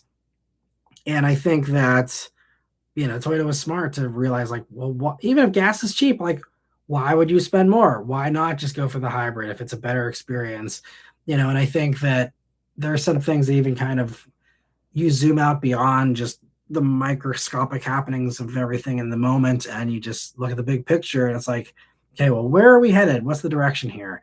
And if you can read that, pretty well, then, it gives you a lot more confidence in those decisions, even if they're unpopular in the moment, and I think that's what you're going to be seeing with a lot of these other brands that are, sticking with EVs. I think you look long-term, this is the way you need to be progressing. And anyone who, wants to bail on that early, sure, cash in now. But I think it's going to be an interesting story for them, in 5 or 10 years. But Old Chrysler says, "Hey Matt, Chrysler's the worst with the Dart 200. Now Hornet pulled too soon. We're left with a bunch of boring POS SUVs with torsion beams, are slow and boring." Um, I mean, I agree. It's a shame that Dart didn't stick around, 200 didn't stick around, and Hornet. I mean, it sounds like essentially the new GLH, which they actually, I don't know if you've heard, but Tim Kuniskis actually said the GLH thing, they kind of screwed up with putting that on the presentation thing. They won't all be called GLS or GLH. They're going to be called Hornet probably. They're going to probably bring Hornet back, but it's going to be, again, this hatchback. And he reiterated it is a hatchback, not a crossover. They're not going to try and play it off like a crossover, supposedly. But like, so Hornet actually, it sounds like, is coming back, which I'm kind of surprised because you would think they would be kind of licking their wounds over that one. But instead, it seems like they will stick with the Hornet name. And I guess they, sticking to their guns, I got to respect it. They think the Hornet name does have potential there for that. So Hornet at least is coming back. But yes, Dart in 200, it is a shame, especially Dart, in 200 too. But like, when you're talking about the larger sedans back, for the Ford Fusion, the Malibu and stuff back in the day, like I still think, they were selling huge numbers and it was still stupid to get rid of them. But like that segment, wasn't as strong as the compact sedan. So I think, giving up on Dart was a huge miscalculation because you see, all these compact sedans that are still doing really well. And even though, Ford and Chevy gave up on that too, like I think, those in many cases are selling even better. Like I think, Civic outsells Accord and stuff. So I think like that would have been another one to stick with. And I think Dart also is a really good name for a little car like that. I thought the Dart was so good. So I'm still sad about that one. I'm one of 5 people on the planet that think the darts were great. But I mean, you get them with a manual and a turbo, and it was a turbo from that sounded like the 500 Abarth and stuff. It just, man, that car is so slept on. I still, like, makes me sad that more people didn't jump on the manual Abarth turbo Dart trend, because and I drove one briefly. I did a quick drive many years ago. I thought it was great. But anyway, yeah, I agree. It is a shame, and hopefully, and there's just so many missed opportunities that they're not taking, and they're going to address some of that with some of this new product. But for me, it's just the real dead end approach here of cashing in now with them, and what's going to happen. Whenever you can't sell a million V8s a year, where are you going to be? What are you going to have?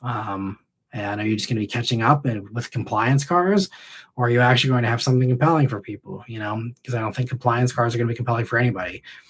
So you got to be working on that top-notch product now for the future, and not just trying to find ways to shoehorn V8s into everything just for the next 2.5 years. But anyway, let me see. Raphael says, I average about 9 feet of snow per year.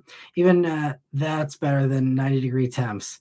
Probably, yeah. I personally, I don't know. I'm one of the few that really loves snow. So yeah, I agree. I mean, summer's fun, but yeah, I love snow. It's so fun. So to me, that'd be my preference too. And Vishal says, lived in North Carolina for 10 years, so I'm used to humidity too. Fair enough. So yeah, I guess it doesn't phase you. And Raphael says, it makes sense. Mine is 6 years old and I don't like the interiors of new cars, so I'll keep mine longer. Yeah, well, I completely understand. Yeah, the screen overload these days. And Vishal says it makes sense. His car is 10 years old, but you'd never guess right away because of how timeless Volkswagen design is. I love it. Yeah, those old Passats are really great. My Beth's one uncle still has a Passat, and he puts a ton of miles on it, and he still loves it too. And he's like talked to me not too long ago about, he's like, it's getting kind of old. I'm kind of getting ready to get something new. But he's like, I want something like the Passat, but no one really makes anything like that anymore. And he's not wrong. Like, I mean, there's, lots of great sedans, but like the Passat was, really is just kind of unique with the way they set up the handling, with how spacious it was. It's just a really great car. And I hope that Volkswagen does decide to bring the Passat back here, because I think, they have it in Europe. They could bring it over here pretty quick. I mean, I know they want to probably Americanize it, because I think Passat is now wagon only there, which I think you could make the argument of that being like a, swoopier Outback competitor, more so like a Crown Signia competitor. But like, I think they could, put some cladding on the wheel arches of Passat wagon and sell it here as an all track, Passat all track or something. And I think that could actually do well for them. But yeah, I miss Passat as well. I know Chrysler says, Matt, going off brand name alone is so outdated. For example, did you ever look into the Camry transmission issues? That whole chat was spamming about Highlander, all under lawsuits like Honda. So yeah, I still have not been able to dig into the Camry stuff, or just that, yeah, the 8-speed automatic. It's also in some of the others, because now all the hybrid Camrys are going to be, not using that transmission. But you're talking, the 8-speed and the non-hybridized stuff. Yeah, I have not had any chances to look into that. But that's something that I don't really hear much about. So sometimes, I get a lot of comments, and that gives me not the greatest read on everything, but it does give me the pulse of some of these vehicles. And if it's a vehicle that, does have people that say, oh, well, I like it, but it has this issue or whatever, like I do get those kinds of comments.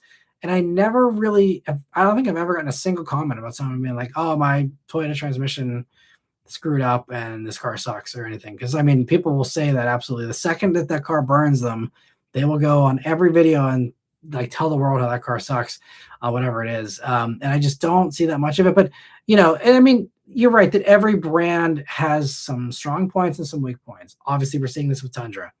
That's undebated. There's no debate. Tundra is having engine issues. And it's surprising and it's disappointing. So sure, I guess in that case, if you're in the full-size truck market, would I recommend Tundra as a top one? Maybe not. Then again, they're fixing it, they're recalling it, they're trying to do the right thing to remedy that. And I also know people who actually have these things. Actually, one of the guys I know, he cycles through Sequoias like every year. He gets a new Sequoia, and same motor. He tows his motorcycles with him all across the country. He loves his Sequoias. This new generation, he's just like super into them. And no issues, not a single issue with any of his. Again, that's anecdotal. Obviously, there's lots of people that do have real issues, but I don't think that's as widespread as the Honda issue. Because the Honda issue, like I get a lot of comments, and even before I did the issue video on it, like I was starting to hear people say that, and I thought that everyone was my disconnect with the Honda issue was I was seeing comments, but I thought they were referring to the oil dilution issue, which was happening, and that was a well-documented massive headache for Honda back when this last gen CRV launched, was it 2017 or so? And my buddy actually almost bought one until he heard about that issue and went and got a RAV4 instead. By the way, he's got the 8-speed, 100 and some thousand miles. He's got on his now, 100,000 plus, no issues. But, again, anecdotal. But there was a lot of people talking about that, and I thought that was what everyone was referring to. I didn't know there was these new things with the head gasket issues that I guess it kind of touched on the oil dilution, but it was a different thing. Is it's this cooling channel with coolant in the actual block that's the big problem, and why Honda, in my opinion, I don't know all the details, but I think why maybe they can't easily recall that one is because it's in the block. So they'd have to swap blocks on every single 1.5T Honda vehicle, which just, that's just not feasible without, probably going bankrupt. I don't know how much they have to set aside for recalls and stuff, but it's not like a $5 part you can swap in on everyone's cars. And sure, that costs you millions of dollars, but you do it, you're over it, and that's it. Toyota is replacing a ton of Tundra motors. So they're doing it, but they're also a lot bigger than Honda. So I just don't know. I don't know the scale of the Honda thing either, and whether, what the numbers and the math are for them either. But but yeah, but I think just generally speaking though, everything else in the Toyota lineup, I don't see very many issues personally with them. Especially, yes, there probably is an actual issue with some of those transmissions in that. But what about the other brands? I hear a ton of stuff about ZF9 speed issues and, the Hondas. And that ZF9 speed also is used in Nissans, and it's used in other products. And they have different tuning, different applications. So I don't know which ones are more problematic than others. But and actually, I just did an article for Car Buzz. It'll probably go live early this next week about JD Power and reliability. And one of the important caveats that I even said in that was every brand does have issues. You can find a horror story about every single vehicle. There's at least one person that's been burned by their RAV4. There's at least one person that had a Camry that failed prematurely. That's mass production. You never, that's why the lemon laws exist. You will have lemons. But I think that, statistically speaking, Toyota's typically one of the ones that has the least amount of issues per, however many millions of vehicles they make every year. It is a much better, result than a lot of others. They're not the best, it depends on who you ask. You ask JD Power, it's one number. If you ask Consumer Reports, it's another number. So it's all over the place, but like they're pretty good. And I mean, that's also evidenced by Lexus, which obviously is a little bit of a higher degree as far as the scrutiny, I guess they put some of them under, but like Lexus is consistently number one in everything. So like that doesn't mean Toyota is as well, but like we're talking about very high quality cars. And so that's why I feel comfortable with a blanket recommendation for that more times than not. Again, there's always caveats. Speaking in absolutes is the best way to invalidate whatever you're trying to say. So for sure, there's some gray area, but typically to me, yeah, Toyota is the one that is the safest bet. Not to say others aren't great choices. There's a lot of great choices. And that's why it comes down to what people are looking for in particular and what their criteria is, but for me, yeah, that's if you don't have a strong preference or you're just looking for something without any issues, typically that's the safer one for me. But yeah, and Michelle says I've seen all the stuff old Chrysler's mentioning. I've seen mostly Highlanders 2017 to 22 with the highest failure rates for transmissions than other models. Yeah, so I'd have to run the numbers and say, okay, how many issues does that have versus how many issues do pilots have? How many issues do Pathfinders have? How many issues do Durangos have? And those numbers are gonna give you a better idea when you look, because everything is relative. Everything doesn't hold any water if you don't compare it to others that are comparable. And that's even like the crazy thing with JD Power. Like if you didn't know what the industry average was, like the best performing vehicle for JD Power, since I just did this article, this is fresh in my brain. The most highest performing brand for initial quality, they have 151 problems per 100 vehicles. That means that even the highest rated initial quality brand has at least, statistically speaking, will have at least 1.5 issues for every car they make. Now, whether it's, in a blown motor, it's probably more so like, oh, my Bluetooth's not connecting, because that qualifies for that stuff. But like, as far as reported problems goes, statistically, every car has 1.5 issues you have to deal with at the dealer. And that's the average, or that's the best. The average is I think 192, so almost 2 issues per every vehicle on average. And then some of the worst performers are even beyond that. So even the best stuff has still some issues for sure. So there is some luck involved, even with the best brands for sure. But it's putting a microscope on one brand versus another. You kind of have to compare to get a better sense of all those actual issues and how big they actually are, in my opinion. But yeah. And let me see. B. Mitchell says someone doing 90 in a 20-year-old Liberty has an IQ lower than the climate control setting in the Blue Pony. Yeah, it is not a good way to preserve your life, that's for sure. Yeah, we'll see how long they last if I see that thing running around any longer. But yeah, it was the first time I'd seen that vehicle, so I don't think it's a regular occurrence, at least around here, but it's crazy. Let me see. B. Mitchell said the LFA was hard to move because when they were new, they didn't resonate with their core luxury car clientele. Like a starving artist, it had to go out of production before being appreciated. Yeah, I think there was some of that for sure. There were people that bought them new, but it was also just super expensive, and people just were not used to that kind of money for a Lexus. And it was, even in modern terms, knowing the high prestige that Lexus has these days, and the legendary nature of that car, like, even if right now it's 450 grand, you can get some really sweet stuff for 450,000. Are you buying a Lexus even right now, even with that car being as legendary as it is? You buying a Lexus that's got, an infotainment system from 2010. Yeah, I don't know. Like, so it's always been an uphill battle with that car. I mean, obviously some people will appreciate it for what it is, but it was never the fastest in a straight line. It sounded great. But like, that's really the main thing it had going for it.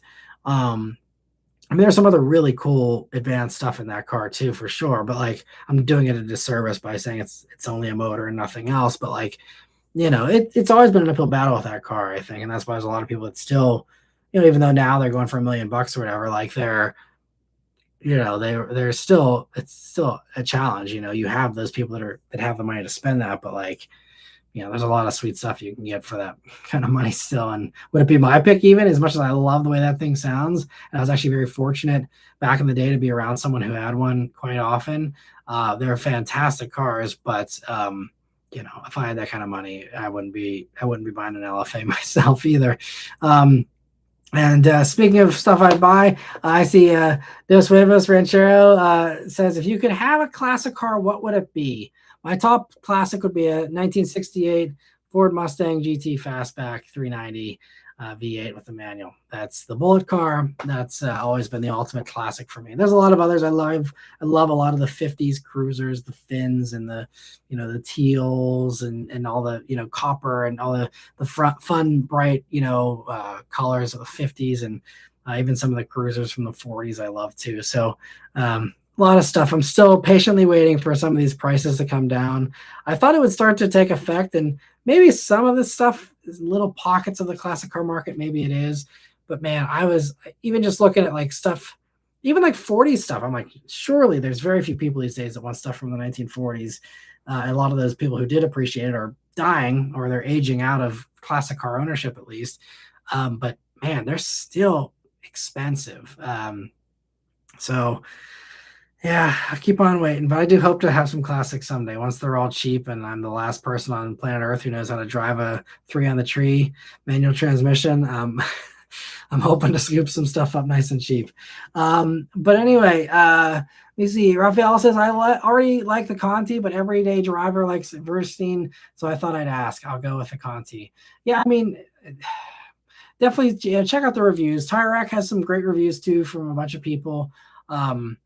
But yeah, if everyday driver, they're fantastic drivers. They're great stand-up guys. So I would definitely heavily, weigh what they say as well. Because they know what they're talking about, probably more so than I do. I'd say they're much better drivers than I am. So maybe the Verstein is better. It could totally be the case. It's so unfortunate though with tires. You can't really test drive them. You can't. Maybe it's probably a bad business idea. I'm sure someone would have done that already if it was worth doing. But it's a shame that you can't just like get a car or have a dealership kind of thing, like a CarMax kind of situation where you have the same car on 10 different tires and you take them for a test drive, and then you go and you buy whatever tire at the tire place. Yeah, I'm sure that just would be way too expensive and everyone would just go and buy it on Amazon or something instead. But like, it's a shame that something like that doesn't exist. But you see, B. Mitchell says Verstein's been around for well over a century in Germany, but never really marketed here in North America, right? Yeah, I know they've been around for a long time and seem to have a really good reputation. And Vishal says, one of the reasons of leaning towards Lexus over a Toyota is the build quality, refinement, and quiet cabin of my Volkswagen has spoiled me. Toyotas just lack that nice refined feel to me, which Lexus fixes. Yeah, Lexus does improve that nicely for sure. I think some of the newest Toyotas, though, have gotten better. Even new RAV4, they added extra laminated glass and extra sound deadening to try to, make it a little bit better, because it was one of the noisiest ones in the segment for the last generation. And I think they have improved that for sure. And I think they know that's something they need to, work on to keep up with the other brands.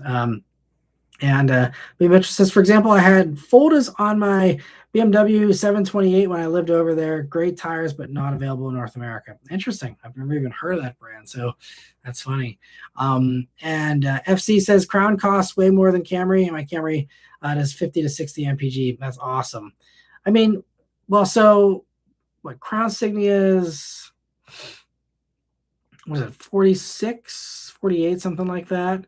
And Camry maxes out probably what, 41, 42 maybe? Something around that I thought. Maybe I'm wrong, but yeah, I mean, it's definitely, like I said, it's a price premium, but I didn't think it was like insanely more expensive. And I will say, with Camry being a super hot seller, Crown Signia might have more discounts to, narrow that gap. But I mean, again, it comes down to the dealer and all that as well. But Lou Too Fresh says, "Do you miss your Bullet?" Yeah, I miss it a lot. Think about it a lot. It was just a great car. We were just talking about that in the last live about how, it's just, I loved the duality of that car. Loud exhaust to quiet exhaust, the flip of a switch, stiff ride to soft ride, the flip of a switch. Um, just did it all. It just did everything, and I've always loved Grand Tours. So to me, a car that can kind of do everything well, it's pretty rare. And I mean, there were certainly areas where the Bullet wasn't great, like the stereo kind of sucked. I mean, it was okay, but it's not the best, especially with modern stuff that is a lot better. But yeah, I think I do miss that car. It's a shame that I had to sell it, but I'm happy it went to a good home and it's in good hands, and that's the most you can expect and hope for from a car you really love, is knowing that it's gone to a good home. So that really helps me to feel better about it, because if it had just been shipped off to a dealer, or it had been auctioned off or something like that, I would have felt more sad about it and like wondering what happened to it, because that's how I feel sad about some of the other past cars I've had, because I've lost touch with them. I don't know what's happened to them, or I know they've ended up in crappy hands and had questionable mods, or been wrecked, like the Mini's totaled now, that I used to have. I mean, that car, one of the ones I'm the least sentimental about, but I did really enjoy that one too. But just like stuff like that, where it's just like, oh, I wish I could have kept that better, and maybe I would have ended up totaling them as well or something. I don't know, but like just yeah, some of that stuff makes me a little sad sometimes. But yeah, Bullet is living a happy life and being enjoyed, and so that's what makes me happy. Because I did feel sad even just with it sitting. That was one of the things. I was like, this car, I don't have time to drive it. My life's just too busy. I didn't have the time to just enjoy it. So it turned into an airport runner, and then it turned into a paperweight in the garage, and it deserved better than that too. So that's why I'm happy it's now being exercised regularly and enjoyed, and so I'm happy for that. And let me see. Old Chrysler says, so in 2026, we're still pretending Toyotas are the only cars that last 15 years without major issues. The average is 14 years. We're saying those are only Toyotas. No, definitely not. I don't think anyone's saying that. I think and that's why I said earlier, like the average age is 14 and a half years. Obviously not just Toyotas, lots. And that's why I was just saying there's a lot of reliable stuff. And reliability has come a long way. Maybe you joined in here a little bit later, so maybe you missed my rant that addresses all this stuff already. But no, I was saying, like, there's so many cars that have lasted so long, and just in general, car reliability is so much better than it was. Anyone who's lived through the 2000s, the 90s, the 80s. I mean, so many unreliable cars, even in those simpler times. And so, the fact that the average age of a car on the road is 14 and a half years is a testament to how the entire industry has really improved the reliability in general. I think like I said earlier, there's a component of it that is also people just paying to keep their cars on the road, and more of that because they just can't afford a new car. So I think there's some of that playing into it, but I think a lot of it is just the cars are lasting longer for sure. And this is why the longer warranties, I think, are really valuable for a lot of people as well, because they know they're planning to keep these cars a long time. And that's why, the Hyundais, the Kias, the Mitsubishis, the Genesis, and now Ram, at least for 2026. Yeah, that's the whole reason why Ram added that 10-year warranty. As Tim Kaniska said, people are keeping their cars way longer. They're financing them 84 months or sometimes even longer. So it's terrifying to be having a finance payment still while you're out of warranty, and so that's why he thought it was very important. I think that is a lot that I don't think they're getting enough credit.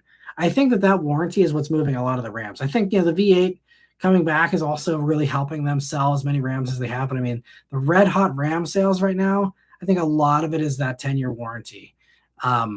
and also probably a rush because they haven't guaranteed that for 2027. I don't know if they will or if they're going to keep that around or not. But like that, I think, is driving people to say, "Oh, I got to get one of the 2026s with the 10-year warranty." And it's, again, the only truck that offers that warranty coverage. So I think there's that very much that component that is important to people and that appeal.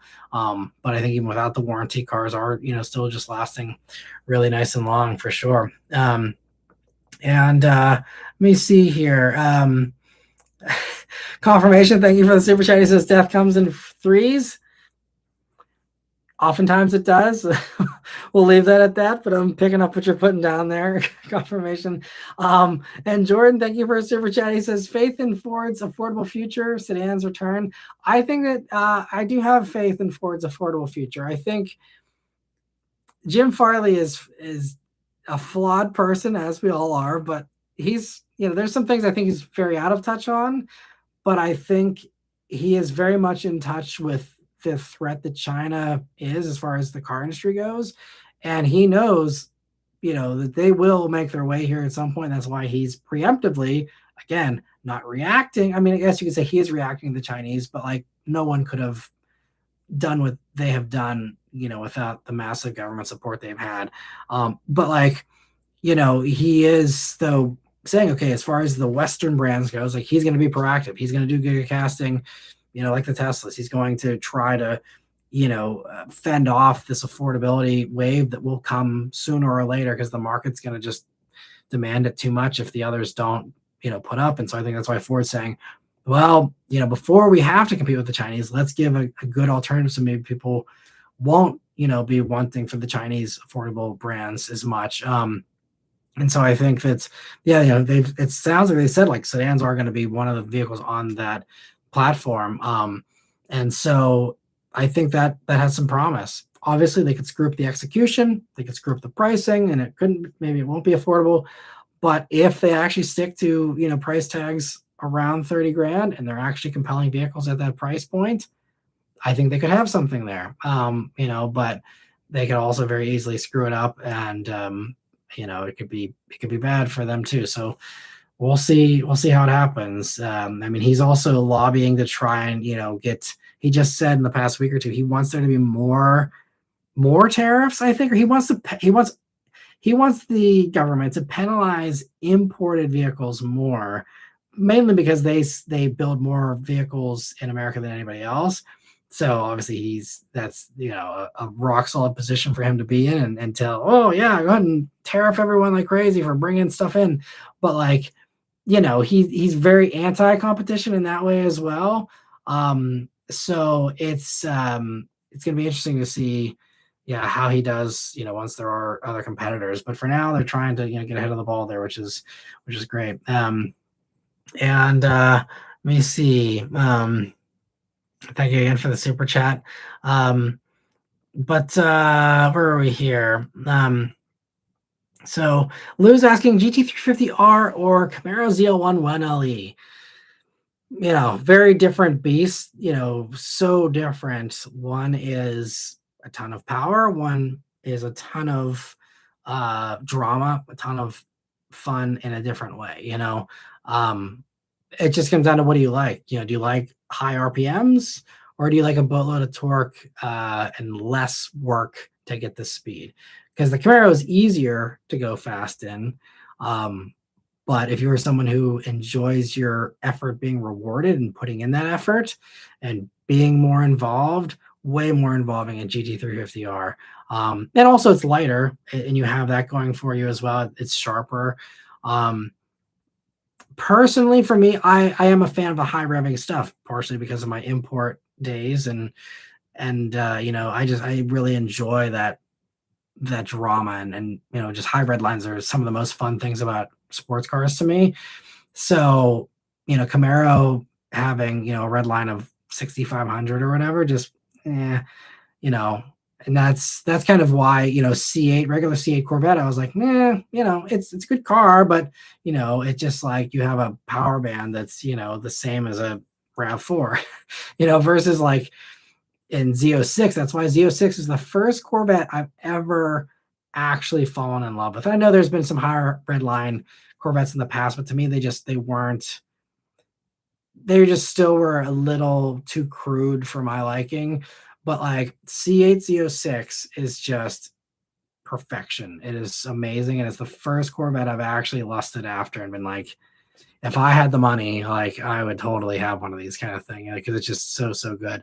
Um, but yeah, so in that context, personally, I would go GT350R if it were my money. But I don't blame anyone for going for Corvette ZL1. It's just, or Camaro ZL1. It just comes down to, what kind of power delivery you prefer is really the bottom line, I'd say. And Michelle says the 2.5 hybrid drivetrains in Toyota are the reliable ones. The gas ones are more of a gamble these days. Yeah, I think that's absolutely, the better, uh, way to, I guess, put that. I mean, but if the regular gas stuff too is really reliable. I think it's some of these newer ones, the Tundra motor, but I mean, even like right now they're selling a ton of new Tacomas and a ton of new 4Runners with that turbo 4, and even the non-hybrid version. I mean, they're selling a ton of those, and knock on wood, but like they're seeming to be pretty solid. So I really think something got screwed up with the Tundra. And I had heard previously, maybe it was rumors or reports back whenever they're still developing the Tundra, that there was a bunch of headache even in the development phase. And that's why that truck, if you remember, it kept getting delayed and delayed and delayed. It seems like they delayed it long enough that you think they would have nailed the engineering. And it's, I still don't know how much of it is actual debris on the production line and how much of it is supplier issues and how much of it is actually bad engineering. But I'm inclined to think it's, the engineering is solid because they know people expect that top-notch reliability out of them. And it's just someone's dropping the ball somewhere. I think it's more so that because, even these engines that they are inspecting and the engines they're replacing, it's usually, is there debris that then screwed up the engine? And, less so a design problem. But yeah, the hybrids are definitely the most reliable Toyotas, which is kind of funny because every time I was actually just talking to someone at a party not too long ago, and they're like, oh, the hybrid Toyotas make them nervous. I'm like, the hybrid ones are like the most solid ones. I've been doing that for 30 years now, pretty much. Like they're you don't have to worry about that. I'm like, I'd be more worried about the non-hybrid stuff. I said that to one person, like, oh wow, maybe I have to consider, because they really like the new RAV4, but they're nervous about it being hybrid only, and they're like, I don't know if I want a hybrid. And I'm like, it's there's really no downside, honestly, to it. So everyone's in a different spot, but I think that there's still some work for Toyota to do with all the different areas of improving things, but also reassuring people that maybe aren't staying up to date on cars, like, these things are all pretty good. And this is why it's amazing to me that if these cars are reliable, then why doesn't everyone do a 10-year warranty like Hyundai and Kia do? Like, if Toyota is the most reliable, because I mean, if we're going by warranties, then you could say, okay, Hyundai and Kia is the most reliable. But like, it just blew my mind that, like, okay, if you're never going to need the warranty anyway, what does it cost Toyota? What does it cost Honda? What does it cost anybody to just slap a 10-year warranty on if you're never going to really have to pay it out anyway? But they never have. And that is kind of a missed opportunity, because it's given Hyundai and Kia this massive advantage, which they're fully exploiting. I mean, Kia every month has been setting sales records, all-time records, every single month pretty much. I mean, there's others that are doing really well too, but like Kia and Hyundai are on a real hot streak, and it's easy to see why, I'd say. I think people are figuring out value is more important than ever now. And if you're looking for value, they're the best way to go. Best coverage, really compelling products, head turning style, great interiors. Just, it's hard to argue against them, honestly, as long as you're not approaching Hyundai and Kia through the lens of a 1980s or 1990s kind of reliability lens, because they've ditched that stuff a long time ago. And Old Chrysler says they often give you less features for years versus the competition. Loud NVH, horrible cheap plastic interiors, loud raspy engines, overstyled or too blandly styled. What's there to like or love? Well, I mean, so a lot of the stuff you mentioned is subjective. I think, in all my time of reviewing, some of the things, they are worse than others, and I've called that out, like interiors, that like even the new RAV4 has less soft touch materials than some of the competitors. But then there's other things where I think the whole idea with Toyota was not being cutting edge with technology because it gives you more reliability. And I think this is actually, clearly, being a Chrysler fan, this is why Dodge is doing so well right now. This is why Chrysler is doing so well right now, and the reliability and the quality, because all the issues are worked out. You're using old technology. We're talking about old technology. I mean, Chrysler is way worse than Toyota. I mean, it's old stuff in the Pacifica, all old stuff. And yet, that's paying off. And that's really an advantage for them. And Durango, bulletproof now because it's been around forever and every conceivable issue has come up now and they've addressed it, or there's fixes and things like that. So like, that was the Toyota magic. I think that's what's gotten Toyota in trouble, is the fact that they have tried to be more advanced. I think that some people would argue they've gone too advanced. People want the old engines. People want the old tech. They want simpler stuff in these vehicles. That's why everyone's crying that the Toyota V6 is gone. And that it's mostly gone from the Lexuses as well. People like that old stuff because that is the reliable stuff. So I think that, they're clearly showing now that they are doing the cutting edge stuff. And it's actually something that's kind of working against them a little bit in some ways. I think they'll figure it out. It's just the teething problems like everyone else goes through with new tech, new engines, whatever. You got to work out the new issues, figure them out, fix them, and then you're moving on to, greener pastures after that. But that just takes some time. But yeah, I've called out the NVH and the Toyotas in the past. But I think what's to like and love is, again, you have really good resale value. That's undisputable. Resale value is some of the best in the industry. So you have a better investment if you do plan to flip it. Or even if you keep it 10 years, 15 years, look at a 10 to 15-year-old Corolla versus a 10 to 15-year-old, or 10-year-old Dart, something like that. I mean, just worth a lot less. So I think for a lot of people, resale is very important. And then a lot of people, it's truly just the reliability. And I think there's other components that play into reliability as well. I think once cars depreciate faster, the brands that do depreciate faster then turn into, the more ratty used cars that then get driven into the ground faster, abused, versus someone who's buying a Toyota, buying a Honda, and they're in the mentality of, oh, I'm going to baby this. It's going to last me 1,000,000 miles. They are more likely to do their oil changes on time. They're more likely to, keep up cars better and treat them better versus people who look at a, super depreciated Kia or Hyundai, treat it like crap because it's dirt cheap, and they just, dispose of it and go for another one. And this is why, like, I mean, I'm on the junkyard, at least once a month here. I try to be, but I've done all those junkyard walks on the Relics of the Rust Belt channel. Tons of, 2010s, Hyundais and Kias, very few 2010s Toyotas. I see 2000s Toyotas, 2000s Hondas, but not a lot of the 2010s stuff yet. So, I mean, there is some of that. Again, I think some of that also comes down to the owners and how they treat them. But, you just look at the inventory for your local junkyard.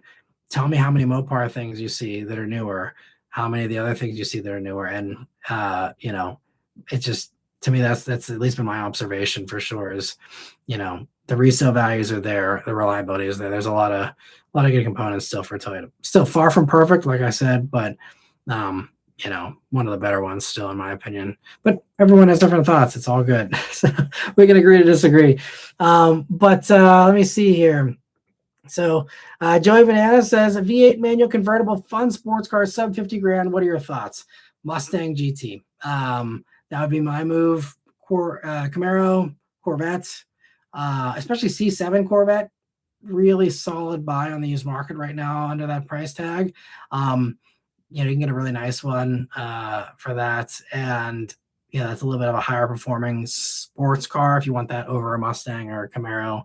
But that would be probably the best way to go. Cause I mean, anything else is just going to be a little bit of a harder sell. So C7 is probably the best answer I can give you there, and a great car.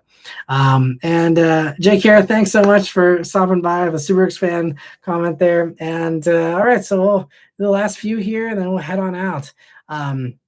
Jordan says Chrysler should reinvent as all EV/luxury division. Yeah, and I've ranted about that so many times, but them rebadging Fiats here with these new Chryslers, when they have Fiat here who desperately needs product, It's just, yeah, it's real bizarre. I think it would have been so much easier to, make nicer versions of Dodge and Jeep and, those kinds of vehicles instead. And, bring back the Chrysler Aspen, bring back the 300 as a nicer Charger, like it's always been here for the, the past, couple of decades. It's easy, low hanging fruit. And instead, trying to make Chrysler this affordable brand, I mean, they would have been better off bringing back Plymouth if they were trying to do an affordable brand. But Chrysler has prestige, and throwing that away on a rebadged Fiat Grizzly that's going to be 30 grand or 25 or whatever it'll end up being, it's just a weird move. Not the way I would have played it, but they've got the data, they've got the analysts and everything else. So who am I to say what the future holds for them? We'll see what happens, but I'm not optimistic for the way they're playing Chrysler, because they're really underselling it. It does have value, and they're just, I don't know. It just seems like they're not valuing it. But Goth Rocker says Ford is to be kicking themselves, giving up so many sales. They gave up Taurus, Fusion, Focus. Yeah, the sedans they built a brand out of, then abandoned them. Also shameful. Lincoln has no flagship car. I agree. But yeah, it is wild. Taurus was, there's very few examples in the automotive world that were bigger success stories than Taurus. There's a few, but that is really one of the shining examples of the 20th century of a massive hit. And, the fact that they wanted to walk away from that huge name equity is wild. But yeah, it is crazy how things played out there in the 2010s. And Adam, thanks for stopping by. And Michelle says, I'm right there with him for a mainstream branded car. It's so nice to drive. Quiet cabin, ultra smooth ride. Nothing like it anymore. I'm not sure which one you're referring to there, but anyhow, says the gas RAV4s use a different 8-speed transmission, which is the UB80. It's not affected with issues like the UA80 has. Gotcha. Interesting. Yeah. So there's some variance there as well. So many little differences that is why you can't paint everything with the same brush for sure. B. Mitchell says 2004, 2005 Ford GTs are going for the same kind of money as an LFA right now. Nice. Yeah. And that's another fantastic car, a super, super cool car too. It's a lot of fun. There's so many fun options from that time period. And Goth Rocker says the LFA was an amazing car for those brands. All carbon fiber, Yamaha V10, super reliable. I thought it had a real unique look, and I think people don't give it a chance because it was a Lexus. Yeah, there's a lot of that for sure. I think definitely.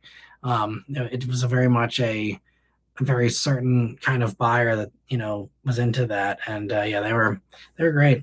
And Confirmation says, Matt, I'm disappointed that you have never driven a Mercury Milan. Shame on you. I know it's a real blind spot for me. I wish I didn't have the Mercury Milan. I mean, speaking of dressing up nicer cars, I mean, at least Mercury tried it there, even if it was a dead end for them in the end. But yeah, nice little option, to spruce up the Fusion, I'd say. And Michelle says, I have confidence the Turbo 4 and RTX will hold up well over time. The 2.4 seems to be solid so far in the time it's been out. Yeah, that's what I've been hearing as well. I mean, I think that one especially, like they knew that was going to be in so many vehicles that it was very important for them to get that right. I mean, you could argue the same for Tundra, but I think with the 2.4T is a little bit less of a heavy duty motor, so there's less strain on it too, which is going to allow it to hopefully be a little bit more durable. And Lancelot says, I played around with a GR Corolla in Forza Horizon 6 yesterday. What a fun car to drive. I bet, man, I can't wait to play that game someday. And Adam says he's still enjoying his Rubicon. That's great to hear. And Michelle says I was referring to the Passat on that one comment. Gotcha. Okay, sorry about that. But yeah, as far as the what I was saying earlier, about my Beth's uncle who loves his Passat. Yeah. Well, hopefully someday they bring it back. But anyway, all right. Well, I think we've caught up to the comments here. And so thank you all so much for hanging here for a Sunday night chat. For everyone who's still here, I will also make a post about this. But because of the World Cup games and that ramping up here in the next week, I won't do one on Wednesday because there's going to be, a game right around, I think, the time of the live streams here on Wednesday. So I'm not going to do a Wednesday live this week. I will also not do one next Sunday because that's the World Cup final, I believe, if I'm not mistaken. I'm not going to try and compete with that. I know a lot of you are probably going to want to watch that anyway. So I'm not going to try and compete. So I'll see you guys in a week and a half. So not this coming Wednesday, but next Wednesday. Yeah, I think I was trying to find alternate days, but it seems like there's a lot of games still, and it just seems like it's gonna be kind of tough. Summers are also kind of tough. Usually we have a little bit of a lower viewership here in the summer because everyone's busy on vacations and having fun offline as they should be. So yeah, I think we'll just probably see you guys in a week and a half. If things change or something, I'll let you guys know. But nothing else. Count on Wednesday after next, we'll have the next live, and I can't wait to chat with you guys then. Thank you so much for this one. Have a safe, happy, healthy week here, week and a half, I guess, till I see you guys next here on live. But lots of good videos and stuff coming in the meantime. But Xavier sending us off here with a very generous super chat. Thank you so much for that. He says, see you later, Matt. Thanks so much. Gothrocker says maybe do on Saturday. I thought there was still also something on Saturday. I could be wrong. I'll look into that again some more. Yeah, because I'm so out of the loop on this stuff. I thought there was something going on Saturday. But if not, maybe we'll try and do Saturday. I think that would work for me. All right, stay tuned. Maybe we'll do something.